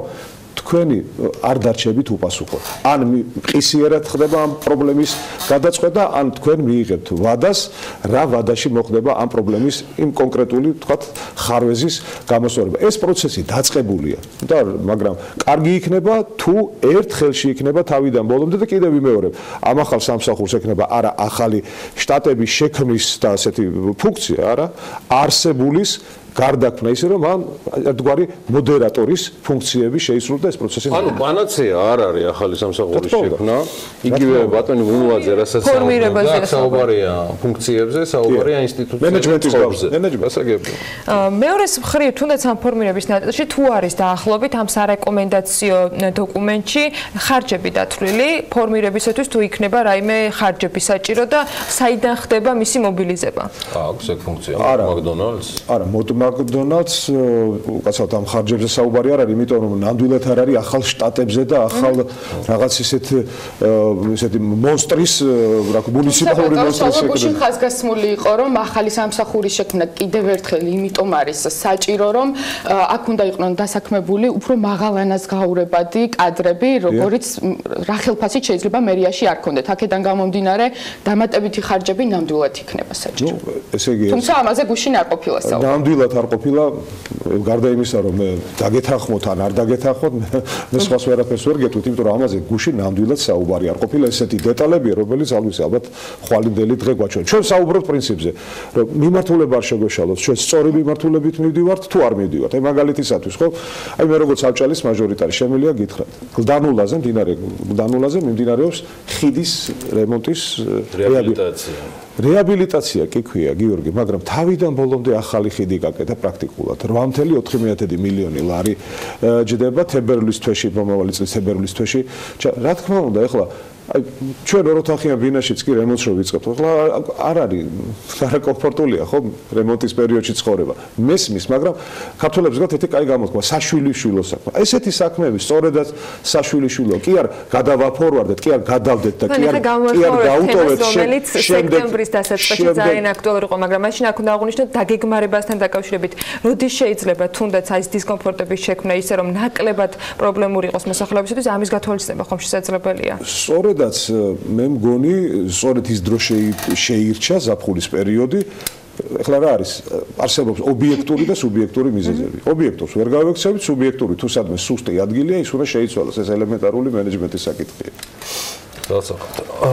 კარგი, მე უბრალოდ ახლა გისმენდით და მე ვერ ხვდები ერთ რაღაც პანაცეა არის თუ არა მოთ მაკდონალდსის რეკომენდაციები. მე მგონი მათ უბრალოდ დასაბამი დაუდეს რაღაც პროცესს, რომელზეც საბოლოო გადაწყვეტილება მერიამ და საკრებულომ უნდა მიიღოს, საზოგადოებამ უნდა მიიღოს. ამ ადამიანებს აქვთ პროფილური გამოცდილება, როგორც ბატონი შალვა ამბობს, პორტფოლიო საკმაოდ ავტორიტეტული აქვს მოთ მაკდონალდს. დანარჩენი დასხდებიან საკრებულოს წევრები და მერია და ფაქტია მერია მიყვება ეტაპობრივად და გუშინ საკრებულო მოიწონა ის გეგმა. მაშინ მარტო სამსახურზე ვამაყურებ ჩვენ ყველა. არა, ბევრი საკითხი იყო, მათ შორის რკინიგზა.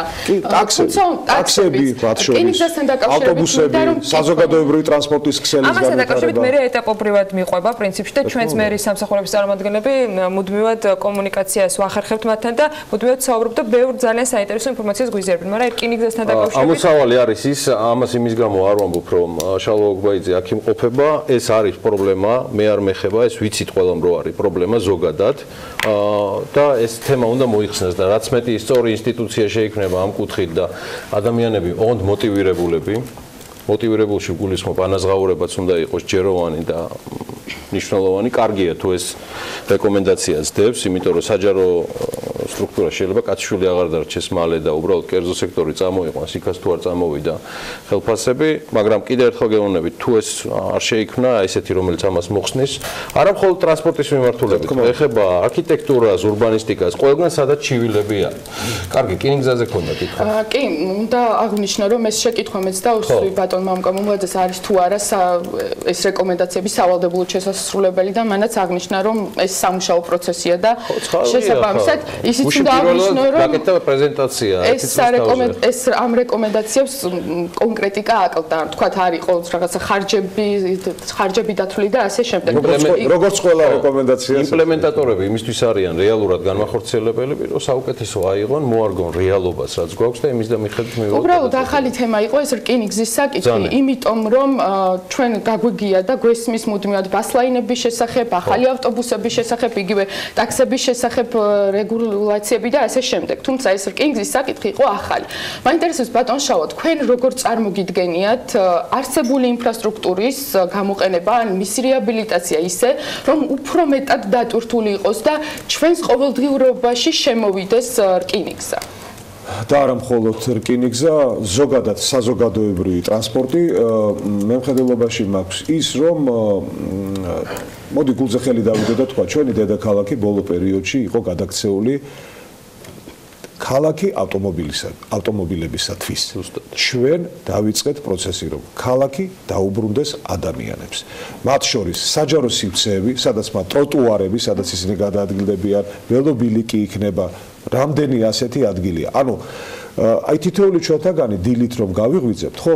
ჩვენ უნდა დავფიქრდეთ, გვიღირს ჩვენი ავტომობილი, თქვათ, აი აქ ზოვრეთის ქუჩამდე მოსვლა, თუ იქნებ ჯობია რომ თქვათ მოვიდეთ მიკროავტობუსით მოკლე მანძილზე ან მეტროთი მულტიმოდალურ გადაყვანები ქვია, როდესაც ტრანსპორტს იცვლი და თან როგორც ერთხელ იღებ ბილეთს და გარკვეული ვადის პერიოდში ამ მუნიციპალურ ტრანსპორტზე ის ერთხელ გადახდილი თანხა, ასე თქვათ, ძალაში. პრინციპში ეს დღესაც მოქმედებს გარკვეულწილად. და ჩვენ რო აღმოვაჩენთ, რომ თუნდაც აი მოკლე მანძილით მიკროავტობუსით მივედით მეტრომდე და მეტრო და შემდგომ ჩვენ სამსახურის ადგილამდე უფრო ნაკლები დრო დაგჭირდა, ვიდრე ჩვენი ავტომობილით მოსვლა და შემდგომ პარკირების ადგილის ძებნა, მათ შორის ქალაქის ცენტრში, ხო?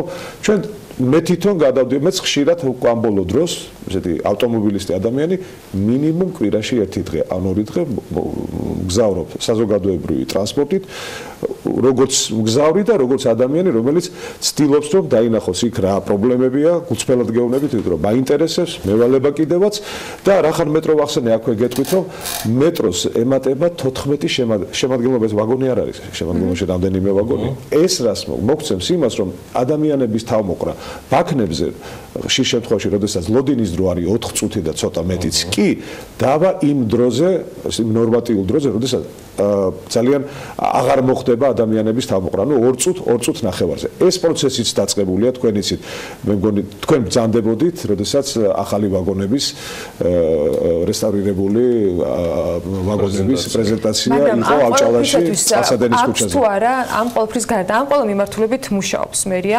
საკრებულოს მხრიდან ინფორმაცია მქონია, მაგრამ რკინიგზის დამატებასთან დაკავშირებით რეკომენდაცია რამდენად რეალისტურია გაზიარებისათვის. ნახოთ, მე ახლა ველოდები ტრანსპორტის სამსახურს, ეს არის კიდევ მეორე რეკომენდაცია და ეს არის შემადგენელი ნაწილი მულტიმოდალური გადაყვანების, როდესაც ერთმანეთს ავსებენ, აი ესე იგი ხშირ შემთხვევაში ჩვენი მიკროავტობუსის, ყვითელი ავტობუსის და მეტროს მარშრუტები ერთმანეთს ემთხვევა და ერთმანეთს აზის ბჭყალებში, ასე ვთქვათ.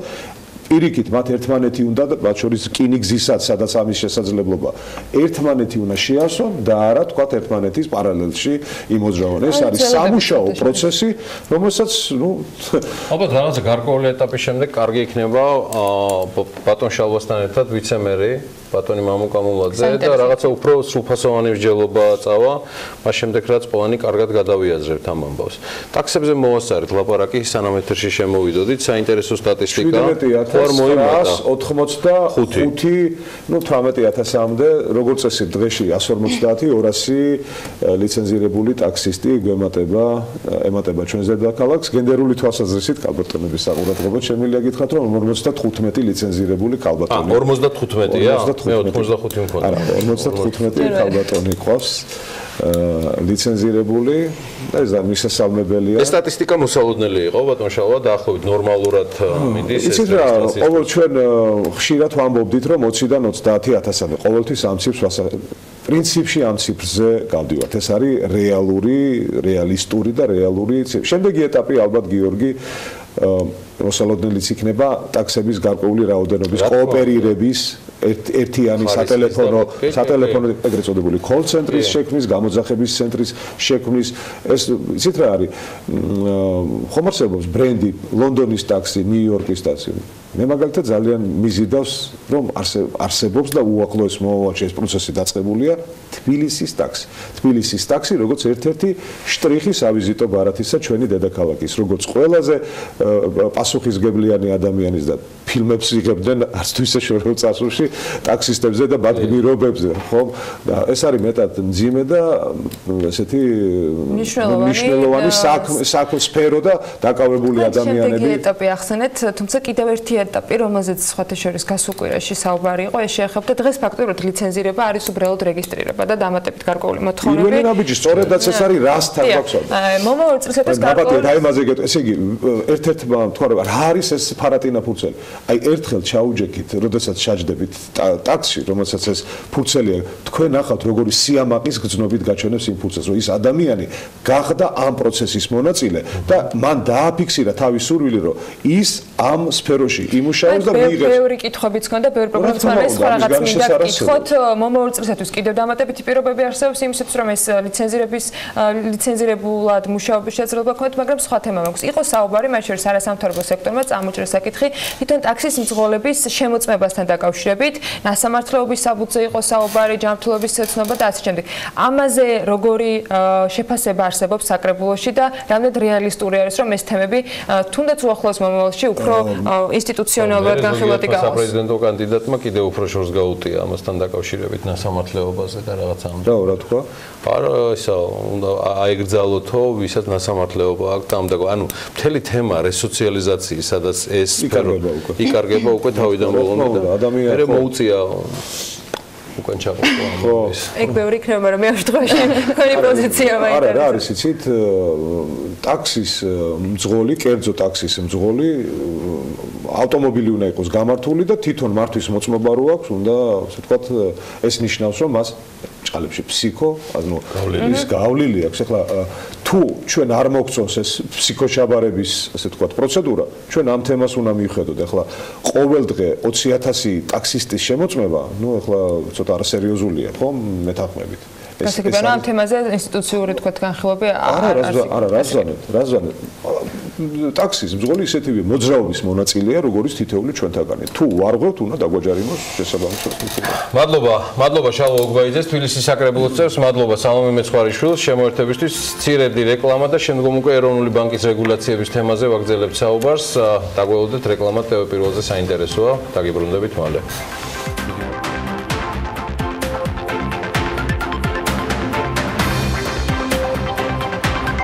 ფიზიკური პირების დაკრედიტების წესის ცვლილება წლიურ ეკონომიკურ ზრდას 3 პუნქტით შეამცირებს და ქვეყნის სოციალურ მდგომარეობას დაამძიმებს. ამის შესახებ ბანკების ასოციაციის მიერ ეროვნული ბანკის პრეზიდენტის სახელზე გაგზავნილ წერილშია ნათქვამი, რომელსაც თან გაანგარიშება მოჰყვება. ეროვნული ბანკი დაგეგმილ ცვლილებებს პირიქით მოსახლეობაზე ზრუნვით და ჭარბვალიანობის რისკების პრევენციით ხსნის. ბევრჯერ მოვისმინეთ ისიც, რომ 1 ნოემბრიდან ასამოქმედებელ რეგულაციებთან დაკავშირებით ინტერპრეტირება ხდება და სინამდვილეში ყველაფერი სხვაგვარადაა. რა იცვლება ჩვენთვის საფინანსო ორგანიზაციების პროდუქტების მომხმარებლებისათვის დღეს ამ კუთხით შევხედავთ თემას სტუმრებთან ერთად გიორგი კეპულაძე, ილიანის ბიზნესის სკოლის ფინანსური განათლების ცენტრის დირექტორი და ანი ალიბეგაშვილი საზოგადოება და ბანკების საბანკო პროდუქტების ექსპერტი არიან საქმიანი სტუდიაში. მოგესალმებით.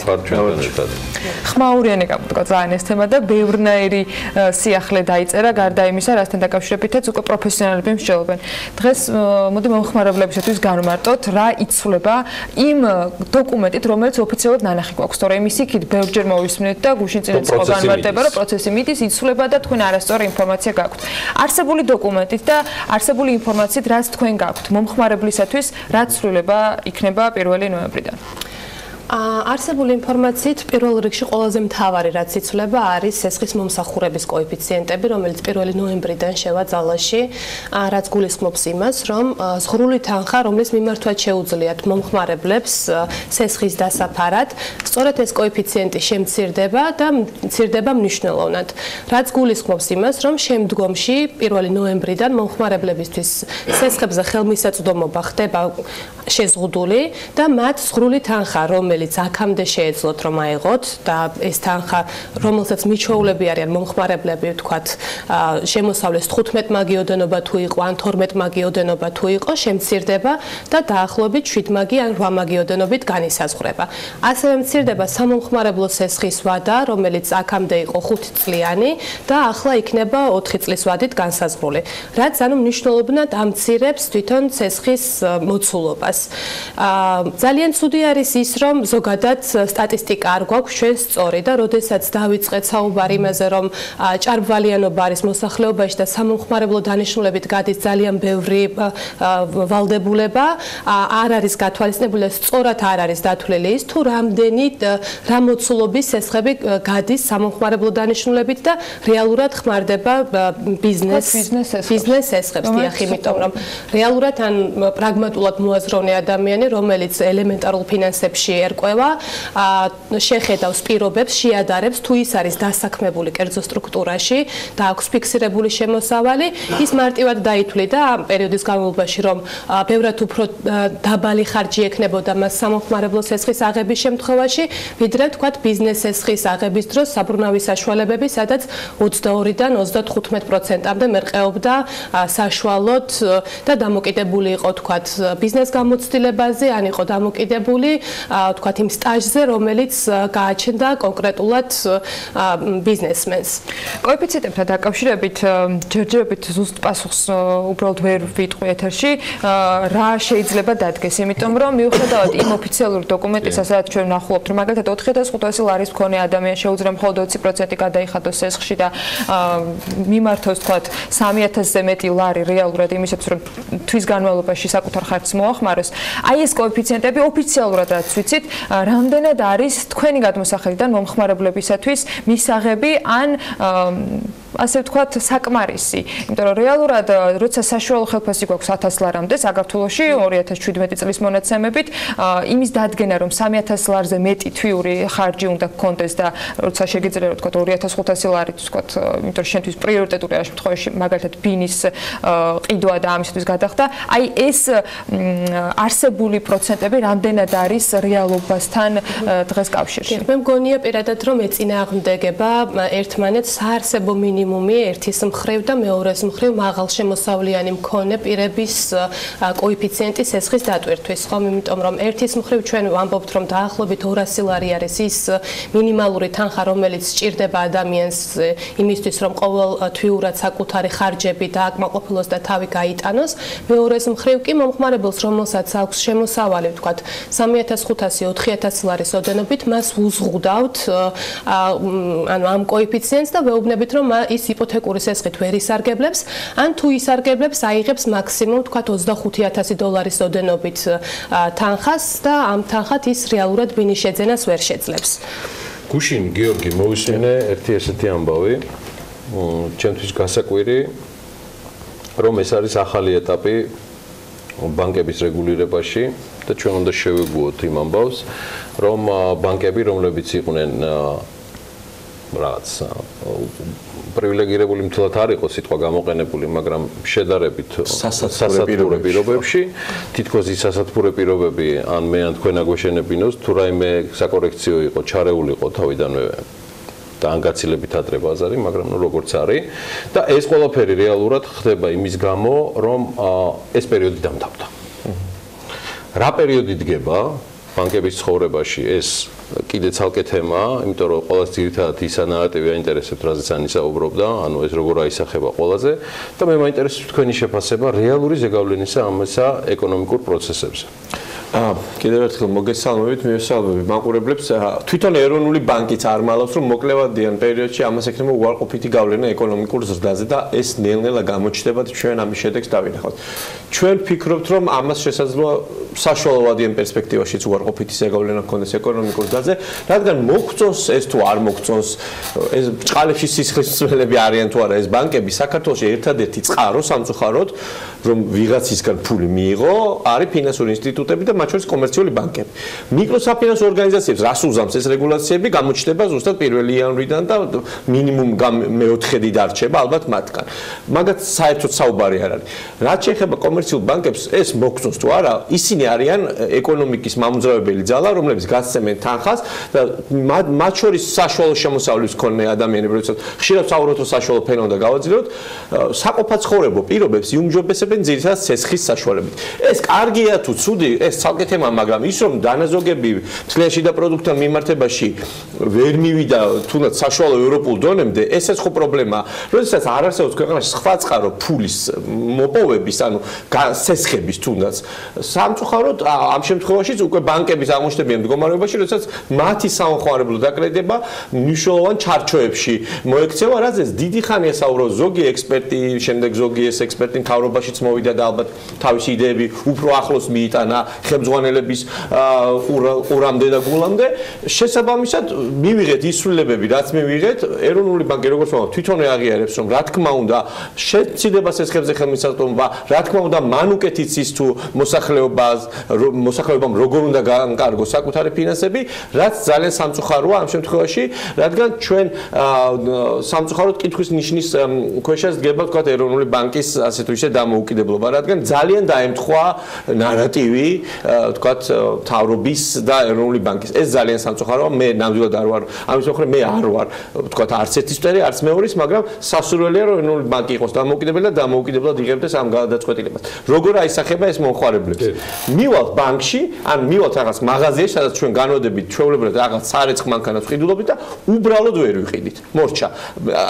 მეტი დამატებით ახსნა მას არ ჭირდება, უბრალოდ გვეტყვია, რომ თქვენ ვერ შემოსავალ თუ ადასტურებთ, თქვენ რაღაც სესხი უკვე გაქვთ და ამიტომ შეიძლება ჭარბვალიანი აღმოჩნდეთ ამ სესხსაც დაგიმტკიცეთ, რადგან განვადება ჩვეულებრივი სესხია და ადამიანები, რომელსაც დღეს ნაკლები ინფორმაცია აქვს სამწუხაროდ ამასთან დაკავშირებით, ამ ინფორმაციას მიიღებენ პირდაპირ ბანკების ფილიალებში, მაღაზიებში და გაუჩნდებათ რა თქმა უნდა პროტესტის გრძნობა. ვის მიმართ უნდა მიმართონ ეს პროტესტი, ეს უკვე ცალკე საკითხია, მაგრამ პროტესტი რომ იქნება ფაქტია და გვაჩვენებს ამას ისიც თქვათ ნელ-ნელა გამოხმაურება, ვისაც უკვე მოუხდა ბანკთან შეხება და მას სამწუხაროდ უარი უთხრეს.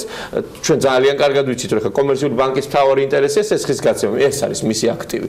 როდესაც ის ამას ვერ ახერხებს, არის ძალიან ისეთ ძიმე არ მაგრამ ცუდ მდგომარეობაში ვარ. ამ ყველაფრის საზოგადოებისთვის გაცნობა ხდება ისე რომ გასაგები არის საზოგადოების განწყობებით, როცა ისინი ამბობენ რომ აი როცა პრობლემა აქვს ეს ხეს გადახდეს, რომ აი დამნაშავე ეძებენ დამნაშავეს და დამნაშავეში პოულობენ ბანკს რომ როგორ არ იგებს რომ მე პრობლემა აქვს, მაგრამ ბანკები მოახერხებენ თუ არა რეალურად დაბალანსებას გარკვეული მათთვის მოგების, ანუ ისინი ზარალზე არ წავლენ, მაგრამ მეორეს მხრივ რჩება თუ არა მოქალაქეებს არჩევანი, რომლებიც პროდუქტების მომხმარებლები არიან, რომ სხვა გზა იპოვონ საკუთარი ცხოვრების გაუმჯობესებისათვის. ჭარბვალიანობაში შემჩნეული მოქალაქეები. ცალკე თემაა ჭარბვალიანობა, ამაზე ახლა ალბათ ერთი გადაცემა უნდა დავუთმოთ, რომ შევადაროთ ფინანსური ინსტიტუტები როგორ იძახიან, რომ არ არის ეს თქვენთან იმდენი არ მინდა ახლა ამაში შესვლა, მაგრამ ჭარბვალიანობაში ეჭვმიტანილი გადამხდელები. ისინი ხო ისედაც გადიოდნენ ფილტრს ერთი წლის წინას წლინახევრის წინას ნებისმიერ ბრენდულ მაღაზიაში ნებისმიერ დაწესებულებაში სადაც ყიდვა გაყიდვა ფიქსირდებოდა და სადაც ფიქსირდებოდა მოთხოვნა განვადებაზე ანუ მე ვერ წარმომიდგენია რომ ის მას მიიღო თუნდაც არეცხი მანქანა ხო ვერ მიიღე რადგან ეს ყველაფერი ასე იყო მაშინ რას ვეძებთ რა ტიპის ღია კარებს ვამტვრევთ მე ამ კითხვაზე ვერ მივიღე პასუხი ეროვნული ბანკის ერთ-ერთი მთავარი არგუმენტი რაც პრინციპში მართალიც არის თავის მხრივ ის რომ ჭარბვალიანები და ვალის თვირთი ყველაზე მეტად აქვს ადამიანებს ვისაც აქვს მცირე სესხი 1000 ლარამდე 2500 ლარამდე სესხები არის ყველაზე პრობლემატური ქვეყანაში ადამიანებმა აიღეს 300 ლარიანი ონლაინ სესხი და აღმოჩნდნენ უცებ რომ ვეღარც ამ 300 ლარს ვეღარ იხდიან ზოგადად რამდენიმე აიღო შეიძლება მაგრამ ანუ პრობლემა ძირითადად წარმოშვა ონლაინ სესხების კომპანიების ბაზარზე შტურმით შემოსვლა როდესაც კრედიტ-ინფოს მონაცემებსაც დავაკვირდებით ჩანაწერების რაოდენობა რამდენიმე მილიონით გაიზარდა ერთ წელიწადში ხო პროცენტულად რომ არ ვთქვათ რამდენიმე მილიონით აბსოლუტურ რიცხვებში რაც ნიშნავს იმას რომ რა თქმა უნდა ბანკი ფიზიკურად რაოდენობრივად ამდენ სესხს ვერ გასცემდა პორტფელი გაცილებით დიდია ბანკების რა თქმა უნდა მაგრამ პრობლემა წარმოშვა ონლაინ სესხების კომპანიებმა რომელთა რეგულირება საკმაოდ წარმატებით დაიწყო თქვათ იგივე ჭერის შემცირებით 100%-ამდე შემდეგ თქვათ 50%-ამდე დაწევით რაც კომერციულ ბანკებს პრობლემას არ უქმნიდა ონლაინ სესხების კომპანიებს დღეს თუ შევალთ ერთ-ერთი თქვათ ვებგვერდზე ნახავთ რომ იქ აღარ არის სწრაფი სესხი უпростоრად იქ აღარ არის მოკლევადიანი სესხი არის მხოლოდ 6 თვემდე 6 თვიდან ზემოთ 500 ლარზე ნაკლებ თანხას ვეღარ ვისესხებ და მათაც თავის ბიზნეს მოდელი შეცვალეს რამდენად წარმატებული იქნება მათი ბიზნეს მოდელი ეს ცალკე თემაა და მე მიკროსაფინანსო ორგანიზაციების არ იყოს არც ონლაინ დამკრედიტებლებს არ უწინასწარ მეტყველებს სამწუხაროდ კარგ მომავალს თუმცა ეს ძირითადად მათი ბიზნეს მოდელის ბრალია ალბათ და ახალი რეგულაციებისას თუმცა კომერციულ ბანკებს რა თქმა უნდა ეს შეეხება იმ ნაწილში რაც ეხება თქვა სამომხმარებლო დაკრედიტებას როდესაც რატომ იყო ხო ონლაინ სესხებზე მოთხოვნა იმიტომ რომ მოთხოვნა არსებობს საზოგადოებაში და ხალხში იმაზე რომ სწრაფად მარტივი ფული აიღონ მეორე საკითხია ის რომ კომერციული ბანკები რა თქმა უნდა ეცდებიან ეს რაღაცნაირად დააბალანსოთ წლის განმავლობაში ვაკვირდებით რომ მოგება შემცირებულია კომერციული ბანკების და ისინი ეცდებიან თქვა იურიდიულ პირებზე თქვა კორპორატიული სესხების გაცემით და ბალანსონ საკუთარი თქვა არ წააგონ და ზარალში არ აღმოჩნდნენ და შეიძლება ძალიან ისე ვიღაცას ყურზე და გულზე კარგად ხვდება რომ კომერციულ ბანკებს მოგება შეუცვლად უი რა კარგია ჩვენ უნდა კიდევ ერთხელ გავიმეორებ რას თქვი ჩვენ ეს მოგწონს თუ არ მოგწონს კომერციული ბანკების აქტივების და მოგების შემცირება ავტომატურად ნიშნავს რომ ეკონომიკაში ნაკლები აქტივობა ესე იგი ნაკლები ფული ჩაიდო ეკონომიკაში და ის რაც ანი თქვა იგივე სამხარებელ სესხებთან დაკავშირებით აი მაგალითი ავიღოთ ვიღაცას აქვს თქვა სამსახური მაგრამ ასე ამუშავებს რაღაც ჰოსტელს და უნდა რომ თქვა შეიძინოს რაღაც ტელევიზორი და აი მოსაწყობა თქვა არა თუ გააფართო თავისი ბიზნესი არამედ რაღაც საბურავი საშუალებებით რასაც ეძახიან ხო ეს შეიძლება ხო არაფერი მივიდო და აიღებდა განვადებას ან სამხარებელ სესხს ჩვეულებრივად თავის ხელფასის დადასტურება აქ არის საუბარი იმაზე რომ ვერ ადასტურებს საკუთარ შემოსავალს ახლა მას ეტყვია რომ წაბრძანდით თქვენ აიღეთ ბიზნეს სესხი რომელსაც ჭირდება მთელი ბიზნესის შავი და თეთრი ბუღალტერია და 1000 ცნობა ვადა გაცილებით რა თქმა უნდა ხო ბიზნეს ხო არავინ არ მისცემს სესხს ანუ ამის შედეგად ჩვენ ნელ-ნელა ვიგრძნობთ ეკონომიკაში ნაკლები ფული იქნება თავისთავად შემცირდება ეკონომიკური აქტივობა და შეიძლება ამას საბოლოო ჯამში რა თქმა უნდა შეამციროს იმპორტი რადგან სამხარებელ სესხების ნაწილი მიდიოდა კი იმპორტის დასაკრედიტებლად მაგრამ იმპორტი არის ის დეგეგე და გადასახადები რაც შედის ბიუჯეტში ეს თავისთავად დააკლდება საბოლოო ჯამში ბიუჯეტსაც და აი მომავალ წლიდან მართლაც გამოჩნდება თქვა უფრო ნათლად ის შედეგები, რაზეც ჩვენ ვსაუბრობთ. არ მიყვარს რაღაც დრამატული სურათების დახატვა, მაგრამ თითქმის ყველა, ანუ ეროვნულ ბანკს არ გულისხმობ, ყველა თითქმის ერთ აზრზე ვართ, რომ ეს ცვლილებები არ გამოგებიან სიტუაციაში, ეს ღია დისკუსიაში ან მოკლე კომენტარით შემოფრინდნენ არ შემოდის და შესაბამისად, ხო, ყველა იმ კომენტარზე, რაც კეთდება და საჯაროდ ამბავი არსებობს, ამბობენ, რომ ეს არ არის საბოლოო, იმიტომ რომ ჩვენ ამაზე ვმუშაობთ, და ნახოთ მუშაობის შედეგი როგორ იქნება. განახლებულ საბანკო ასოციაციას ექსკლუზიურ ეთერში საქმიანი დილაში გუშინწევ მკითხეთ რაშია გამოსავალი. მათი პასუხი სწრაფი, ცალსახა იყო, რომ სწრაფი არის, რომ ეს გადავადოთ, ეს აღნიშნული ნორმატივის მიღება. დიახ, თან ეს რეალურად არ ეხება მარტო ნოემბრის თემას, გიორგი მახსენა, 1 იანვრიდან ასამოქმედებელი რეგულაციები, რომელიც ასევე კორელაციაშია ბევრ თემასთან. თქვენ თუ გაქვთ მსგავსი ან რაიმე ტიპის რეკომენდაცია ან მოსაზრება, რაში შეიძლება იყოს გამოსავალი და კიდევ ერთი, გიორგი, ეს კითხვა თქვენთანაც არის. რამდენად მართებულია ეროვნული ბანკიდან მიმავალი ვიცე-პრეზიდენტის მოსაზრება, რომ ფინანსურ სექტორს ამ ცვლილებებისთვის ჰქონდათ საკმარისზე მეტი დრო ადაპტირებისთვის და მათ უბრალოდ დააგვიანეს რეაგირება და შესაძლო ადაპტირება იმისა, რაც მათი გადაწყვეტილებით ცალსახად შევა ძალაში ორკვირა ნახევარში. პირველ რიგში მთავარი ყველაზე მნიშვნელოვანი არის ის, რომ ეს რეგულაციები არ შეეხება მხოლოდ თქვათ დაბალი შემოსავლის მქონე მოსახლეობას, ეს ეხება ყველას, ეს ეხება ჩვენს და ეს ეხება თქვათ იმ ადამიანებსაც, ვისაც მაღალი და სტაბილური შემოსავალი აქვთ. შესაბამისად, ყველა ადამიანის დამწყები თქვათ ახალგაზრდები, ბიზნესმენები იქნებიან თუ მცდელობა, ვისაც აქვთ პიროვნებებზე მაქვს საუბარი, მოაკლდებათ იმის საშუალება, რომ რაღაცა დამატებითი დოვლათი შექმნან და გაიუმჯობესონ საკუთარი ფინანსური მდგომარეობა. შესაბამისად, ამ ეტაპზე, რადგან უკვე დაწყებულია პროცესები, უმჯობესი იქნება, რომ შეჩერდეს დროებით მაინც და გადახედვა მოხდეს, უფრო დათმობაზე წამოვიდეს ეროვნული ბანკი და რაღაცა საერთო კონსენსუსამდე მივიდნენ, იმიტომ რომ ერთის მხრივ მათი არგუმენტი, რომ ჭარბვალიანობას ებრძვიან და იცავენ მოსახლეობის მოწყვეტფენას არის მნიშვნელოვანი, თუმცა მეორეს მხრივ ზარალდება იმიტომ რომ ფინანსური განათლების დონე აქვს მოსახლეობას დაბალი, ის მოსახლეობის ნაწილიც, რომელმაც თქვათ ძალიან დიდი შრომა გაწია იმისთვის, რომ ქონოდათ რაღაცა სტაბილური შემოსავალი და მხოლოდ იმაზე ფიქრობდნენ, რა შეიძლება გაეკეთებინათ იმისთვის, რომ საკუთარი მდგომარეობა გაიუმჯობესებინათ. მნიშვნელოვანი არის, რომ ამ თემებზე საუბარი უფრო ისეთ რეჟიმში გადავიდეს და აქტიურ სამუშაო რეჟიმში და რაღაცა დათმობებზე წამოვიდეს ეროვნული ბანკი. რაც შეეხება მზადებას და თქვათ მზადყოფნას ფინანსური სექტორის. ფინანსურ სექტორში ხო ვის გულისხმობთ ახლა ეს ძირითადად არის მიკროსაფინანსო ბანკები ხო და მიკროსაფინანსო ორგანიზაციები, რომლებიც ახალ რეგულაციებს ნაკლებად გადაიტანენ, ეს უკვე თქვით პრინციპში სამწუხაროდ. ბანკებს რაც შეეხება, მე ვერ ვატყობ, რომ ისინი მზად იყვნენ ამ ცვლილებებისთვის. შეიძლება მათ მისცეს გარკვეული დრო, არ ვიცი, რა კომუნიკაცია იყო მათ შორის ბოლომდე საიდუმლოდ რჩება და პრინციპში მესმის, რომ შეიძლება იყოს საიდუმლო, თუმცა ბანკების ასოციაციის პოზიცია იმასთან დაკავშირებით, რომ ეს შექმნის პრობლემებს აჩენს იმას, რომ მას ინფორმაცია მისდის კომერციული ბანკებიდან, ხო ბანკების ასოციაცია არის მათი ინტერესის და თქვა აზრის გამომხატველი, თავში თქვა მოიგონებდნენ ეს ადამიანები. ანუ ბანკებში გარკვეული პრობლემა არსებობს, ამ პრობლემაზე დარწმუნებული ვარ, ესაუბრებოდნენ თავის კოლეგებს რეგულატორში, თუმცა როგორც ჩანს, საკმაოდ ხისტია პოზიცია რეგულატორის და ის მიიჩნევს, რომ სწორნაბიჯს დგამს და რაღაცა განსაკუთრებულ ცვლილებებს მე არ ველოდები, მათ შორის იმ დებულებაში, რომელიც რაღაც აგვისტომდე მიდიოდა განხილვა, თითქოს რაღაცა შეთავაზებები შეგვეძლო გაგვეკეთებინა ჩვენ და ვთქვათ ნებისმიერ დაინტერესებულ პირს, ნახოთ რა შეიცვლება ჯერ იმ დებულებაში. ფაქტია, რომ ბანკების ასოციაციას და ეროვნულ ბანკს გასაგებად მეტი ინფორმაცია აქვს ალბათ ამ დებულებასთან დაკავშირებით და როგორც ჩანს ფინანსური სექტორი თვალ მომზადებული სამხარებლო და ხო, იმიტომ რომ მათი მოგება შემცირდა მათ ჯერ გაუჭირდება ბიზნეს მოდელის მოსახლეობა როგორ შეიძლება მოემზადოს, როცა მას უზღუდავენ კრიტიკულად მაქსიმალურ ზღვრებში სესხის აღებას. დეველოპერები აყვირდნენ. ანუ ეს ხელი ჯაჭვია. აი მოსახლეობა როგორ შეიძლება მოემზადოს, ვისაც უშუალოდ ეხება. ანუ შეიძლება ეს რთულია წარმოსადგენ. დაზოგვა უნდა დაიწყო თანხის ერთადერთი რჩევა. ეს თვეში, სამ თვეში, ხუთ თვეში.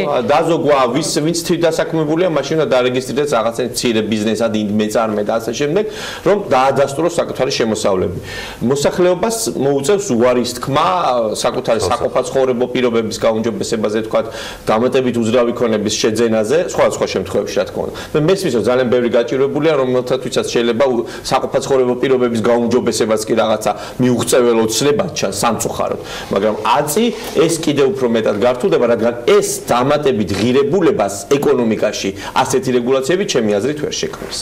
დღეს არის ამ დამატებით კიდევ ერთი კითხვა უჩნდებათ მომხმარებლებს, რომლებიც ჩვენ საკონსულტაციო ცენტრში რეკავენ, ანუ მნიშვნელოვანი ცვლილება რაც იყო 100%-დან 50%-მდე შემცირება ეფექტური საპროცენტო განაკვეთის, თქვათ, ონლაინ სესხების შემთხვევაში, ამას განვიხილავ, იმიტომ რომ ბოლო ორი კვირა არის ყველაზე აქტუალური თემა არის განსახილველი სწორედ ეს.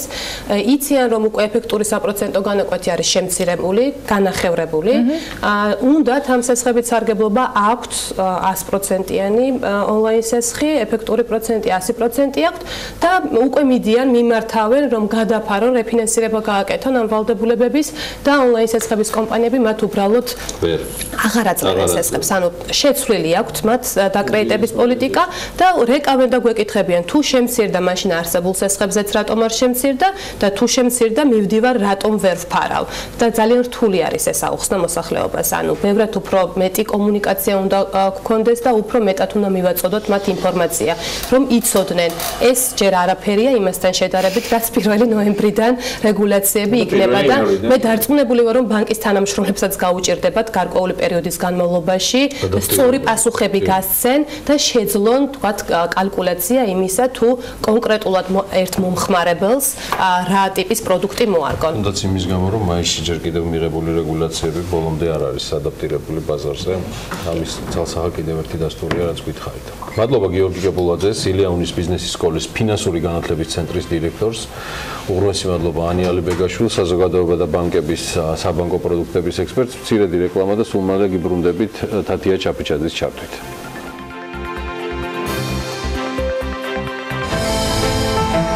ამინდის პროგნოზის სპონსორია SEU დეველოპმენტი.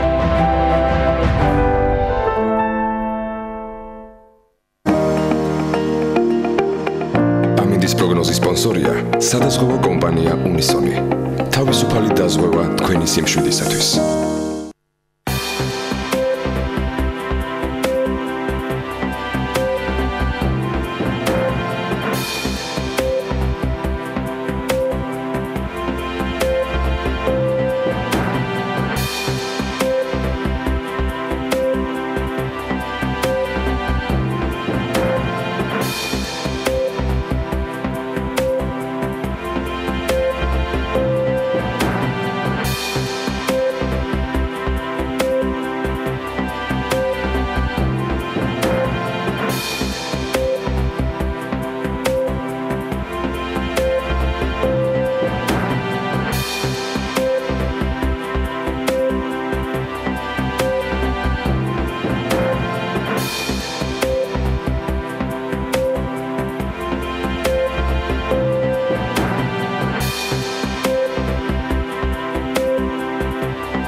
ამინდის პროგნოზის სპონსორია SEU დეველოპმენტი.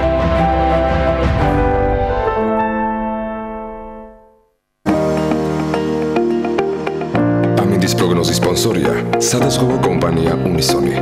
თავისუფალი დაზღვევა თქვენი სიმშვიდისათვის.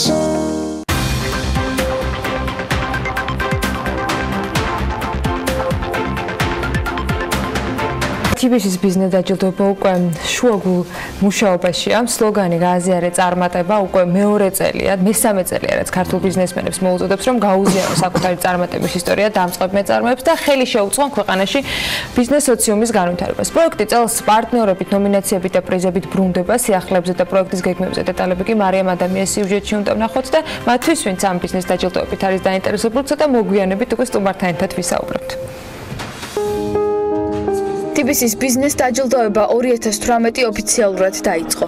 კონკურსი, რომელიც დამწყებთ უკვე შემდგარ მეწარმეებს წარმატების გაზიარებაში და ბიზნეს სოციუმის განვითარებაში ეხმარება, უკვე მესამე წელი აიღებს სტარტს და ახალი ნომინაციებითა და პრიზებით ბრუნდება. წელს უკვე ცნობილ 4 კატეგორიასთან ერთად კიდევ 2 ახალ ნომინაციაშია შესაძლებელი მონაწილეობის მიღება. ესენია წლის ქალი მეწარმე და ბიზნესი დადებითი გავლენისთვის. შესაბამისად 2018 წლის ნომინაციებია წლის ბიზნესი, წლის ქართული პროდუქტი, წლის ქალი მეწარმე, წლის სტარტაპი, ბიზნესი დადებითი გავლენისთვის და წლის ტურისტული ბიზნესი. ნომინაცია, რომელშიც მონაწილეობს წისქვილი ჯგუფის კონკრეტულად ერთ-ერთი სივრცე გახლავთ, ეს არის ახალ 2018 წელს დაგვემატა ღვინის ეზო, გახლავთ წლის ტურისტული ბიზნესი. თუნდაც გამომდინარე მხოლოდ იქიდან, რომ 2018 წელს წისქვილი ჯგუფმა დაახლოებით 70,000 ტურისტს უმასპინძლა. ფაქტიურად ტურისტული სივრცე გახდა თვითონ თავის თავში ის ბიზნესი, სადაც ჩვენ ვართ და შესაბამისად გაჩნდა, რა თქმა უნდა, უკვე სურვილი იმის, რომ უფრო ბევრად ადამიანმა გაიგოს ამის შესახებ. ვინაიდან ყოველ წელს რაღაც ახალს ვაკეთებთ ხოლმე, შემდეგ გვინდა ხოლმე რომ საკუთარი ძალები მოვსინჯოთ ბიზნეს დაჯილდოებაში. ასევე ყოველ წელს ახალ ბიზნესებს აღმოვაჩენ ხოლმე, რომელიც ასე ვთქვათ ბიზნეს დაჯილდოების პარგლებში გავიცნობ ხოლმე და ძალიან საინტერესო ადამიანები არიან ესენი. და მესამე მიზეზი არის ის, რომ ბიზნეს დაჯილდოება ერთგვარი ბიზნეს კომიუნიტი გახდა ჩემთვის. ყავს ბევრი ნაცნობი, ბევრი მეგობარი, ყოველ წელს ესე ვიკრიბებით ხოლმე. წლევანდელი დაჯილდოების სიახლეა ნომინაცია წლის ქალი მეწარმე, რომელსაც ევროპის რეკონსტრუქციისა და განვითარების ბანკი წარმოადგენს. ამ ნომინაციაში მონაწილეობა ისეთ კომპანიებს შეუძლიათ, რომელთა წილის მფლობელი ქალია. EBRD-ის წარმომადგენელმა მედიასთან შეხვედრის დროს ამ ნომინაციის მნიშვნელობაზე ისაუბრა და აღნიშნა, რომ ორგანიზაცია მხარს უჭერს ქალების ჩართულობას ბიზნეს საქმიანობაში და ცდილობს წაახალისოს მათი ინიციატივები. ჩვენ დარეგისტრირებულები ვართ წლის ქალი მეწარმის ნომინაციაზე, რადგან ჩვენ დამფუძნებელი და დირექტორი გახლავთ ქალბატონი თინა თინხუციშვილი. არა მხოლოდ საქართველოში, არამედ მსოფლიოშიც ძალიან იშვიათია ქალბატონები, რომლებმაც წარმატებას მიაღწიეს ბიზნეს სექტორში. თუმცა ჩვენ მიგვაჩნია, რომ ქალბატონებსაც შეუძლიათ მამაკაცების მსგავსად ქვეყნის განვითარებაში და ეკონომიკის წინსვლაში წვლილი შეტანა. ამიტომ ძალიან მოხარულები ვართ, რომ მსგავს სახის პროექტებით და დაჯილდოებებით ხდება ბიზნეს სექტორში ქალთა ჩართულობის ახალისება. წელს სიახლეა ისიც, რომ ბიზნეს დაჯილდოება 2018-ში მონაწილეობის მსურველებს 6-დან მხოლოდ ერთ ნომინაციაში შეეძლებათ დარეგისტრირება. მათ ვინც განცხადების გაგზავნას გადაწყვეტს, უნდა ჰქონდეთ განსაზღვრული თუ რომელი ნომინაციის კრიტერიუმს აკმაყოფილებს მათი კომპანია. რაც შეეხება გამარჯვებულებს, ისინი TBC-სგან 3 ძირითად ჯილდოს მიიღებენ. ვინაიდან ბიზნეს დაჯილდოების კონცეფტი არ ითვალისწინებს ფულად ჯილდოს, კომპანიამ გადაწყვიტა, რომ გამარჯვებულებს სხვაგვარი მხარდაჭერა გამოუცხადოს. წელს გავიაზრეთ, რომ თითოეულ ბიზნესს საკუთარი განვითარებისთვის კონკრეტული საჭიროებები უდგას. სწორედ ამიტომ მათი ბიზნეს საჭიროებებიდან გამომდინარე შევარჩიეთ 3 კატეგორიის ჯილდო, რომელსაც გამარჯვებული კომპანიები საკუთარი სურვილის შემთხვევაში აირჩევენ. ეს ჯილდოები არის ბრენდის სტრატეგია და საიმიჯო კამპანია. მეორე კატეგორიის ჯილდო ეს არის დიჯიტალ სტრატეგია და ვებგვერდის შექმნა, რომელიც დღევანდელ სამყაროში არის ძალიან მნიშვნელოვანი და აუცილებელი, ხოლო მესამე კატეგორიის ჯილდო ეს გახლავთ ბიზნეს გადაწყვეტა, ანუ პროგრამული უზრუნველყოფა, რომელიც ბიზნესს აუცილებლად ჭირდება იმისთვის, რომ საკუთარი ყოველდღიური საქმიანობები უფრო მარტივი გახადოს. წარმატების გასაზიარებლად და კონკურსში მონაწილეობის მისაღებად სულ უფრო ცოტა დრო რჩება. რეგისტრაცია 20 ოქტომბერს სრულდება, რის შემდეგაც დამოუკიდებელი ჟიური ფინალისტებს გამოავლენს, ხოლო გამარჯვებულების ვინაობა დეკემბერში გაირკვევა. ყველას ყავს თავისი ჟიჟი. ვაჩოვის აღმოსდათ კი არა და ჩვენ დიდი ხანია ვიცით TBC ბანკსად, ну ჩვენი ჟიჟი ამ შემთხვევაში TV პირველს გულისხმობ, ეხა ფრანკფურტშია, როგორც მე მგონი დანარჩენი საქართველოს. ისინი ვინც დავრჩით ამ სტუდიაში ვართ ფაქტიურად და ამიტომ აქვს პატივი წარმოგიდგინოთ კიდევ ერთხელ თამუნა ჟიჟილაშვილი, TBC ბანკის მიკრო მცირე და საშუალო ბიზნესის მართვის დირექტორი. ყოველთვის მიხარია, როცა თამუნა არის ჩვენთან ერთად. თან ასეთი ამბები. დილა მშვიდობის. თან ამბები არის ძალიან მაგარი. ძალიან მაგარი. უკვე მესამე წელია ესეთი ამბებით მოვდივართ თქვენთან და გიზიარებთ. განსაკუთრებით ველოდები დაჯილდოებას, იმიტომ რომ ბევრი საინტერესო რესპონდენტი ჩნდება ხოლმე მათ შორის ჩვენი ეთერებისთვის და ძალიან საინტერესო პროექტი, მაგრამ სანამ დაჯილდოებამდე მივალთ, ჯერ ეტაპია გასავლელი, რომელიც მათ შორის ამ კომპანიებისთვის და სტარტაპებისათვის არის მნიშვნელოვანი. Როდემდე შეუძლიათ ყველა იმ ნომინაციით თუ ასე შემდეგ სარგებლობა იმ ადამიანებს, დაინტერესებულ კომპანიებს, რომ რეგისტრაცია გაიარონ. დრო არ დაგვრჩა ბევრი, პრინციპში 20 ოქტომბრამდე არ არის ძალიან დიდი დრო დარჩენილი, ამიტომ ძალიან მნიშვნელოვანია რომ ეხლა ყველამ გააკეთოს მობილიზაცია და ვისაც უნდა რომ დარეგისტრირდეს, იმიტომ რომ 20 ოქტომბრის დღის ბოლოს რეგისტრაცია დაიხურება. ამიტომ ეს შესაძლებლობა წელს განსაკუთრებული სიახლეებით დაბრუნდით და განახლებული პრიზებით და ვფიქრობ რომ ძალიან მაგარი შესაძლებლობაა ბიზნესებისთვის და მათ აუცილებლად ეს უნდა გამოიყენოს. ახალ ნომინაციებში რეგისტრირების ნაწილი რამდენად პოპულარულია? ახალი ნომინაციები შემოვიტანეთ ბევრი ფიქრის შედეგად და ჩვენ დაჯილდოებით ხელს უწყობთ ბიზნეს სექტორის განვითარებას. ანუ ეს არის ჩვენი სტანდარტული ჯილდო, რომელიც რაღაცა ეს უფრო სტატუსი არის კომპანიებისთვის მთელი წლის საკუთარი შრომის დაფასება, რომელიც იქ რომ ინახავს დაჯილდოებაზე, როგორ არიან ხოლმე წარმოდგენილები, ძალიან მნიშვნელოვანი არის. და ამ ახალ ნომინაციებში რამდენად იყვნენ მობილიზებულები, რომ აქაც ეცადათ ბედი, მათ შორის იმ კომპანიებს, რომლებიც ჩაშანაც იყვნენ. კი, წლევანდელი ახალი ნომინაციები არის ძალიან მნიშვნელოვანი, იმიტომ რომ ორი მიმართულებით დავამატეთ, ეს არის წლის ქალი მეწარმე და ძალიან გვჭირდება ბევრი ახალი ქალი მეწარმე ბიზნესში, იმიტომ რომ სტატისტიკა რომ ამოვიღეთ და ვნახეთ, სამწუხაროდ რეალობა არის ისეთი, რომ უმცირესობაში არიან ქალები და გაგიკვირდებათ ისეთ, ანუ პირადად ჩემ მოლოდინსაც კი გადააჭარბა იმან, რაც აღმოვაჩინეთ ფაქტიურად, ანუ 30%-ზე დაბლა, 20%-ის ფარგლებში მეღწევს ქალი მეწარმეების რაოდენობა. ბიზნეს სექტორი საქართველოში უნდა გაიზარდოს, სხვანაირად ვერ გაიზრდება ეკონომიკა, აქედან გამომდინარე გვჭირდება ბევრი ქალი, რომელიც ძალიან კარგად მართავს ბიზნესს, ძალიან კარგად იხდიან სესხებს და არიან ძალიან წარმატებულები. ამიტომ მათ უნდა მოვუწოდოთ, რომ გააქტიურდნენ ამ კუთხით და ის ვინც უკვე აქტიურობს, მათ უნდა დავუფასოთ მათი მიღწევები და მივცეთ საშუალება, რომ უფრო მეტ ადამიანს გააგებინონ მათ შესახებ. სწორედ ამიტომ დავამატეთ ქალი მეწარმე. მეორე ნომინაცია ეს არის ბიზნესი დადებითი გავლენისთვის, ესეც ძალიან მნიშვნელოვანია, იმიტომ რომ ბიზნესები გარდა იმისა, რომ პირადი კეთილდღეობისთვის, დამფუძნებლების კეთილდღეობისთვის და მათი თანამშრომლებისთვის ოპერირებენ, მათ აქვს შესაძლებლობა, რომ გარემოზე ძალიან პოზიტიური გავლენა მოახდინონ და ჩვენი გარემო და საზოგადოება უკეთესობისკენ შეცვალონ. ანუ ბიზნესები, რომელთაც აქვთ განსაზღვრული კორპორატიული სოციალური პასუხისმგებლობა და ამ მხრივ აქტივობებს ახორციელებენ. და გვინდა რომ ასეთი ბიზნესები განსაკუთრებულად გამოვარჩიოთ და მივცეთ მათ საშუალება ილაპარაკონ იმ აქტივობების შესახებ, რასაც ახორციელებენ, იმიტომ რომ აუცილებლად ეს ბიზნესები ყველამ უნდა იცოდეს. რომელიც გადამდებიან და რომელიც მუშაობს მათ შორის მასზე. დაჯილდოების ფორმატი არის გადამდები და ძალიან მაგარი ამბავი. მე მაინც მინდა კითხოთ თქვენ და მთლიანად TVC-ის მენეჯმენტი რამდენად კმაყოფილი ხართ აქტივობით? მიუხედავად იმისა, რომ 20 ოქტომბერს კიდევ ერთხელ შევახსენებ ყველას, რომ ეს არის ბოლოვა და როცა დაიხურება რეგისტრაცია და ამიტომ იჩქარეთ, მაგრამ აქამდე რამდენად ხართ აქტიურობით? ნარჩუნდება თუ არა აქტივობა, იზრდება, მილევადია როგორ არის? საერთოდ ყველა იტოვებს ბოლოსთვის რეგისტრაციას და ამის არა მხოლოდ აქ. ხო, ამის ფონზე საკმაოდ მაღალი აქტივობა გვაქვს, მაგრამ მნიშვნელოვანი არის წელს ის, რომ შარშანთურ რაოდენობაზე ვაკეთებდით აქცენტს, წელს მნიშვნელოვანია ის, რომ ისეთი კომპანიები წარმოვაჩინოთ, რომელთაც მართლაც აქვთ რაღაც სათქმელი საზოგადოებისთვის და გასაზიარებელი. აქედან გამომდინარე წელს გაცილებით მეტი უფრო მსხვილი კომპანია რეგისტრირდება და ამ კუთხით არის საინტერესო წლევანდელი დაჯილდოება. ანუ გაცილებით უფრო მეტი ექნებათ მოსაყოლი ამ წლის მონაწილეებს, ვიდრე წინა წლების და ეს ჩვენთვის ძალიან საამაყოა. რომ ყოველ წელს უფრო და უფრო მეტი ენთუზიაზმი შეემატათ უკვე გამართულ წელში გამართულ კომპანიებსაც და მათ ვინც უკვე წლებია ბაზარზე არიან წარმოდგენილი. ეს мотивация მისცეს ხოთა შორის ჩვენმა ჯილდოებმაც, იმიტომ რომ ჩვენ წინა 2 წელი ვიცახდით, რომ ანუ მატერიალურ პრიზს არ გადავცემთ. თავარი პრიზი არის პოპულარიზაცია. წელს გადავწყვიტეთ, რომ გარკვეული სახით ეს შემოგვეტანა, რომ მათ უფრო მეტ მხარდაჭერა აღმოგვეჩინა და პრინციპში წლევანდელი დაჯილდოები არის განსაკუთრებით მნიშვნელოვანი ბიზნესებისთვის. ანუ 3 კატეგორიის ჯილდო გვექნება და თითოეული გამარჯვებული, ანუ 6 გამარჯვებული გვეყოლება 6 ნომინაციაში, მისთვის სასურველ კატეგორიას აარჩევს. ანუ ჩამოვთვლი ამ კატეგორიასაც, ხო? პირველი კატეგორია ეს არის დიჯიტალურ ციფრულ არხებში კომუნიკაციის სტრატეგია და ანუ ვებ გვერდის განახლება ექნებათ შესაძლებლობა რომ სჭირდებათ ეს გააკეთონ. მეორე პრიზი ეს არის მარკეტინგული კამპანია და განახლებული ვიდეო, საიმიჯო ვიდეო რგოლი, ხოლო მესამე ეს არის მათ შეუძლიათ მათი სასურველი აპლიკაციებიდან აირჩიონ რომელიმე და ჩვენ დავუფინანსებთ ამ აპლიკაციას. იგულისხმება ორგანიზაციულ მართვაში, რაც სჭირდებათ, ეს შეიძლება იყოს ბუღალტრული სოფტი, რაღაცა კადრების მართვის აპლიკაცია და ასე შემდეგ. ამ სამი ტიპის კატეგორიიდან ერთ-ერთი უნდა არჩიონ და მათთვის სასურველ გადაწყვეტილებას მოვარგებთ შემდეგ უკვე ჩვენ პარტნიორ კომპანიებთან ერთად.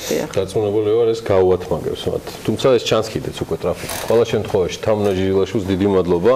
ჩვენ თქვენოთაც აწივოთ ოქტომბრამდე ბევრ შევახსენებთ მეწარმეებს, ანტრეპრენერებს რომ იჩქაროთ, იმიტომ რომ მე არ იყოს ის. მაგრამ ყოველთვის მაინც ყოველს უნდა დაემსგავსებით, როგორც მართვის მოწმობაზე და პერეგისტრაციაზე ბოლო მომენტში მიდიხარ. ეს ყველაფერი დისტანციურად ხდება და იჩქარეთ, ამიტომ კარგი ამბავი გელით ტიბისის დაჯილდოებაზე წელსაც ძალიან მაგარი ამბავი. კარგი გადავიდეთ. დღევანდელ ეთერს დავასრულებთ გარკვეულწილად ვუბრუნდებით თემატიკას, რომელიც ლაიტმოტივად გასდევს დღევანდელ საქმიან დილას. გარემოს ეროვნული სააგენტო ატმოსფერულ ჰაერში ტყვიის შემცველობის კვლევებს საბავშვო ბაღების და სკოლების მიმდებარე ტერიტორიაზე აგრძელებს და სააგენტოს სპეციალისტები ამჯერად ვარკეთილში მდებარე 160 საბავშვო ბაღის ტერიტორიაზე ბაღების მართვის სააგენტოს მედიის წარმომადგენლებთან ერთად სტუმრობენ იმისათვის, რომ ჰაერში ტყვის შემცველობა დადგინდეს და ამისთვის სინჯებსაც აიღებენ. ადგილზე რა თქმა უნდა თათია ჩაფიჩაძეც მევიდა და ის ახლა პირდაპირ ეთერში გვერდება სტუმართან ერთად. თათია, მოგესალმები და მივესალმები შენ სტუმარს. დილა მშვიდობის ანა, მივესალმები ჩვენს მაყურებელს. დიახ, ჩვენ ამ წუთებში ვიმყოფებით 160 ბაღის ეზოში, სადაც სულ ცოტა ხანში გარემოს დაცვისა და სოფლმეურნეობის სამინისტროს წარმომადგენლები ბაღების სააგენტოს წარმომადგენლებთან ერთად ჰაერში ტყვის შემცველობასთან დაკავშირებით სინჯებს აიღებენ. რაც შეეხება პასუხებს, ლაბორატორიული შემოწმების შემდგომ პასუხები საზოგადოებისთვის ცნობილი მომდევნო კვირის დასაწყისში გახდება. უნდა ითქვას, რომ ეს არ არის ერთადერთი ლოკაცია, სადაც სინჯების აღება იგეგმება. დღესვე დაგეგმილია კიდევ დამატებით 3 ბაღისა და სკოლის ეზოში სინჯების აღება. ჯამურად კი სააგენტოს უკვე ამ დროისთვის აქვს 20-ზე მეტ ლოკაციაზე არსებული მდგომარეობის შესახებ ინფორმაცია. უფრო ვრცლად თემაზე საუბარს ნოე მეგრელიშვილთან ერთად განვაგრძობთ. გარემოს დაცვისა და სოფლმეურნეობის სამინისტროს ატმოსფერული ჰაერის სამმართველოს ხელმძღვანელი იმყოფება ჩვენთან ერთად. მოგესალმებით კიდევ ერთხელ. პირველ რიგში მინდა რომ მითხრათ რა მდგომარეობაა იმ სკოლებისა და ბაღების ეზოებში, სადაც თქვენ სინჯები ჩაატარეთ, რამდენად იკვეთება ტყვის გადაჭარბება ჰაერში? როგორც ველოდით და როგორც წლების განმავლობაში გვიჩვენებდა ჩვენი მონიტორინგის მონაცემები, არანაირი პრობლემა არ არის ტყვის დაბინძურების კუთხით. რამდენჯერმე მცირეა ნორმაზე ტყვის შემცველობა ატმოსფერულ ჰაერში. ამას ადასტურებს წლების მანძილზე, როგორც აღნიშნეთ ჩვენი გაზომები, თუმცა მიუხედავად ამისა, საზოგადოების მაღალი ინტერესიდან გამომდინარე, გადავწყვიტეთ, რომ გავაფართოთ ჩვენი მონიტორინგის ქსელი, ესე ვთქვათ, წერტილების უფრო მეტი რაოდენობა და მეტი უბანი მოვიცვათ, ვიღებთ სინჯებს როგორც გზის პირას, როგორც ევროპული მეთოდოლოგიით არის, ასევე ფონურ ადგილებზე, ისეთი როგორც არის ეს მაგალითად, გარეუბნებში, ეზოებში, ბაღების და სკოლების ეზოებში, რომ დავაკვირდეთ, რას უნდათ ჩვენი ახალგაზრდობა, ჩვენი ბავშვები, ესე ვთქვათ. კიდევ ერთხელ ხაზს გავუსვა, რომ ძალიან კარგი მონაცემები, ისეთი მონაცემები, როგორც ნებისმიერ ევროპულ ქალაქში, ესე ვთქვათ. არც ერთ შემთხვევაში არ ფიქსირდება გადაჭარბების მოცულობა. არც ერთ შემთხვევაში არ დაფიქსირებულა გადაჭარბება, აი გზის პირასაც კი, ფილარმონიასთან მაგალითად, სადაც ძალიან დატვირთულია მოძრაობა, იქაც კი რამდენჯერმე მცირე იყო ნორმაზე კონცენტრაცია. როგორ ხდება შემოწმება, ვთქვათ, ის ლაბორატორია, რაც არის რამდენად იძლევა ზუსტი სურათის დახატვის საშუალებას? ჩვენი სააგენტო არის აღჭურვილი ულტრათანამედროვე ლაბორატორიით, რომელიც სულ ახალი გახსნილია, ესე ვთქვათ, რომლის თანამშრომლები ასევე არიან მრავალწლიანი გამოცდილების. ტყვის მონიტორინგი ხორციელდებოდა ყოველთვის საქართველოში, დიდი გამოცდილება აქვს ჩვენ სააგენტოს ამის შესაბამისად, მონაცემების სანდოობა არანაირი კითხვის ნიშნის ქვეშ არ დგას. როგორ ხდება ლოკაციების არჩევა? ამაზეც მინდა რომ ვკითხოთ. ეს არის თქვენ თვითონ არჩევთ კონკრეტულ ადგილებს თუ თქვათ მოქალაქეებსაც შეუძლიათ მოგმართონ და შემდგომ მოხდეს ამა თუ იმ ბაღისა და სკოლის შემოწმება? ამ ეტაპზე ევროპული მეთოდოლოგიით ჩვენ ვარჩევთ ლოკაციებს უმთავრესად, თუმცა რა თქმა უნდა მოსახლეობა შეუძლია მოგმართოს, ჩვენ მზად ვართ რომ მივიდეთ და მათ ესე ვთქვათ არეალში, არაშენობის შიგნით, მაგრამ იმ ეზოებში, მათ ბინების მიდამოებში გავზომოთ ატმოსფერული ჰაერის ხარისხი ტყუილს. ეს ხდება ამ შემთხვევაში მხოლოდ თბილისში თუ იგეგმება საქართველოს სხვა რეგიონებში და სხვა ქალაქებში? ქალაქებშიც გასვლა, თუ გაქვთ ამის რესურსი რეალურად, რომ სრული სურათი დაიხატოს, იმიტომ რომ ამას ძალიან დიდი ხანია საუბარი მიდის ტყუის შემცველობაზე, სხვადასხვა კვლევებიც დაიწყო უკვე და საკმაოდ პრობლემურია დღეს თქვენ ამბობთ, რომ არ არის პრობლემა. სრული სურათი რომ დაიხატოს, ამისთვის კიდე რა გაქვთ დაგეგმილი? ანუ უწყვეტი მონიტორინგი 2009 წლიდან 14 წლიდან უკაცრავად მიმდინარეობს რუსთავში, ბათუმში, ქუთაისში. ამ ეტაპზე დავიწყეთ თბილისით, აი ესეთი უფრო გაფართოება ქსელის. საომავლოდ ძალიან გვინდა რომ სხვა ქალაქებშიც მოვახდინოთ იგივე, თუმცა ეს რა თქმა უნდა სერიოზულ ადამიანურ და ფინანსურ სახსრებთან არის დაკავშირებული. თუ დედაქალაქში აღმოჩნდა რამე საეჭვო მონაცემი, აუცილებლად გავაფართოებთ სხვა რეგიონებშიც. ძალიან დიდი მადლობა, წარმატებებს გისურვებთ. მე მაყურებელს ვეთყვი, რომ ჰაერში ტყუის შემცველობასთან დაკავშირებით მონიტორინგი გარემოს დაცვის სააგენტომ დაახლოებით 1 თვის წინ დაიწყო და იმ შემთხვევაში თუ თქვენც გაქვთ სურვილი კონკრეტული ლოკაციის შემოწმები შეგიძლიათ უკვე მიმართოთ სააგენტოს და ამის შესახებ დაწვრილებითი ინფორმაცია სინჯების აღებიდან დაახლოებით 1 კვირის ვადაში გექნებათ. მადლობა თათიას, საინტერესოა ნამდვილად შედეგები და ჩვენ მოვიკითხავთ ასევე იმ შედეგებსაც, რომელიც მათ შორის დღევანდელი სინჯებიდან იქნება გამოვლენილი და სხვა მიმართულებითაც. ამით კი საქმიან დილას ვასწრებთ, ბედნიერ უქმეებს გისურვებთ და წინ გელდება ძალიან საინტერესო ანალიტიკის ეთერები და რა თქმა უნდა ქალების ნარატივი ელენე კვანჭილაშვილთან. ელენე კვანჭილაშვილის პარასკევის დაიწყო, წარმატებები მას, წარმატებები BMG-ს, დარჩით TV პირველზე, ორშაბათს შევხვდებით, დილას ვიწყებთ საქმიანად.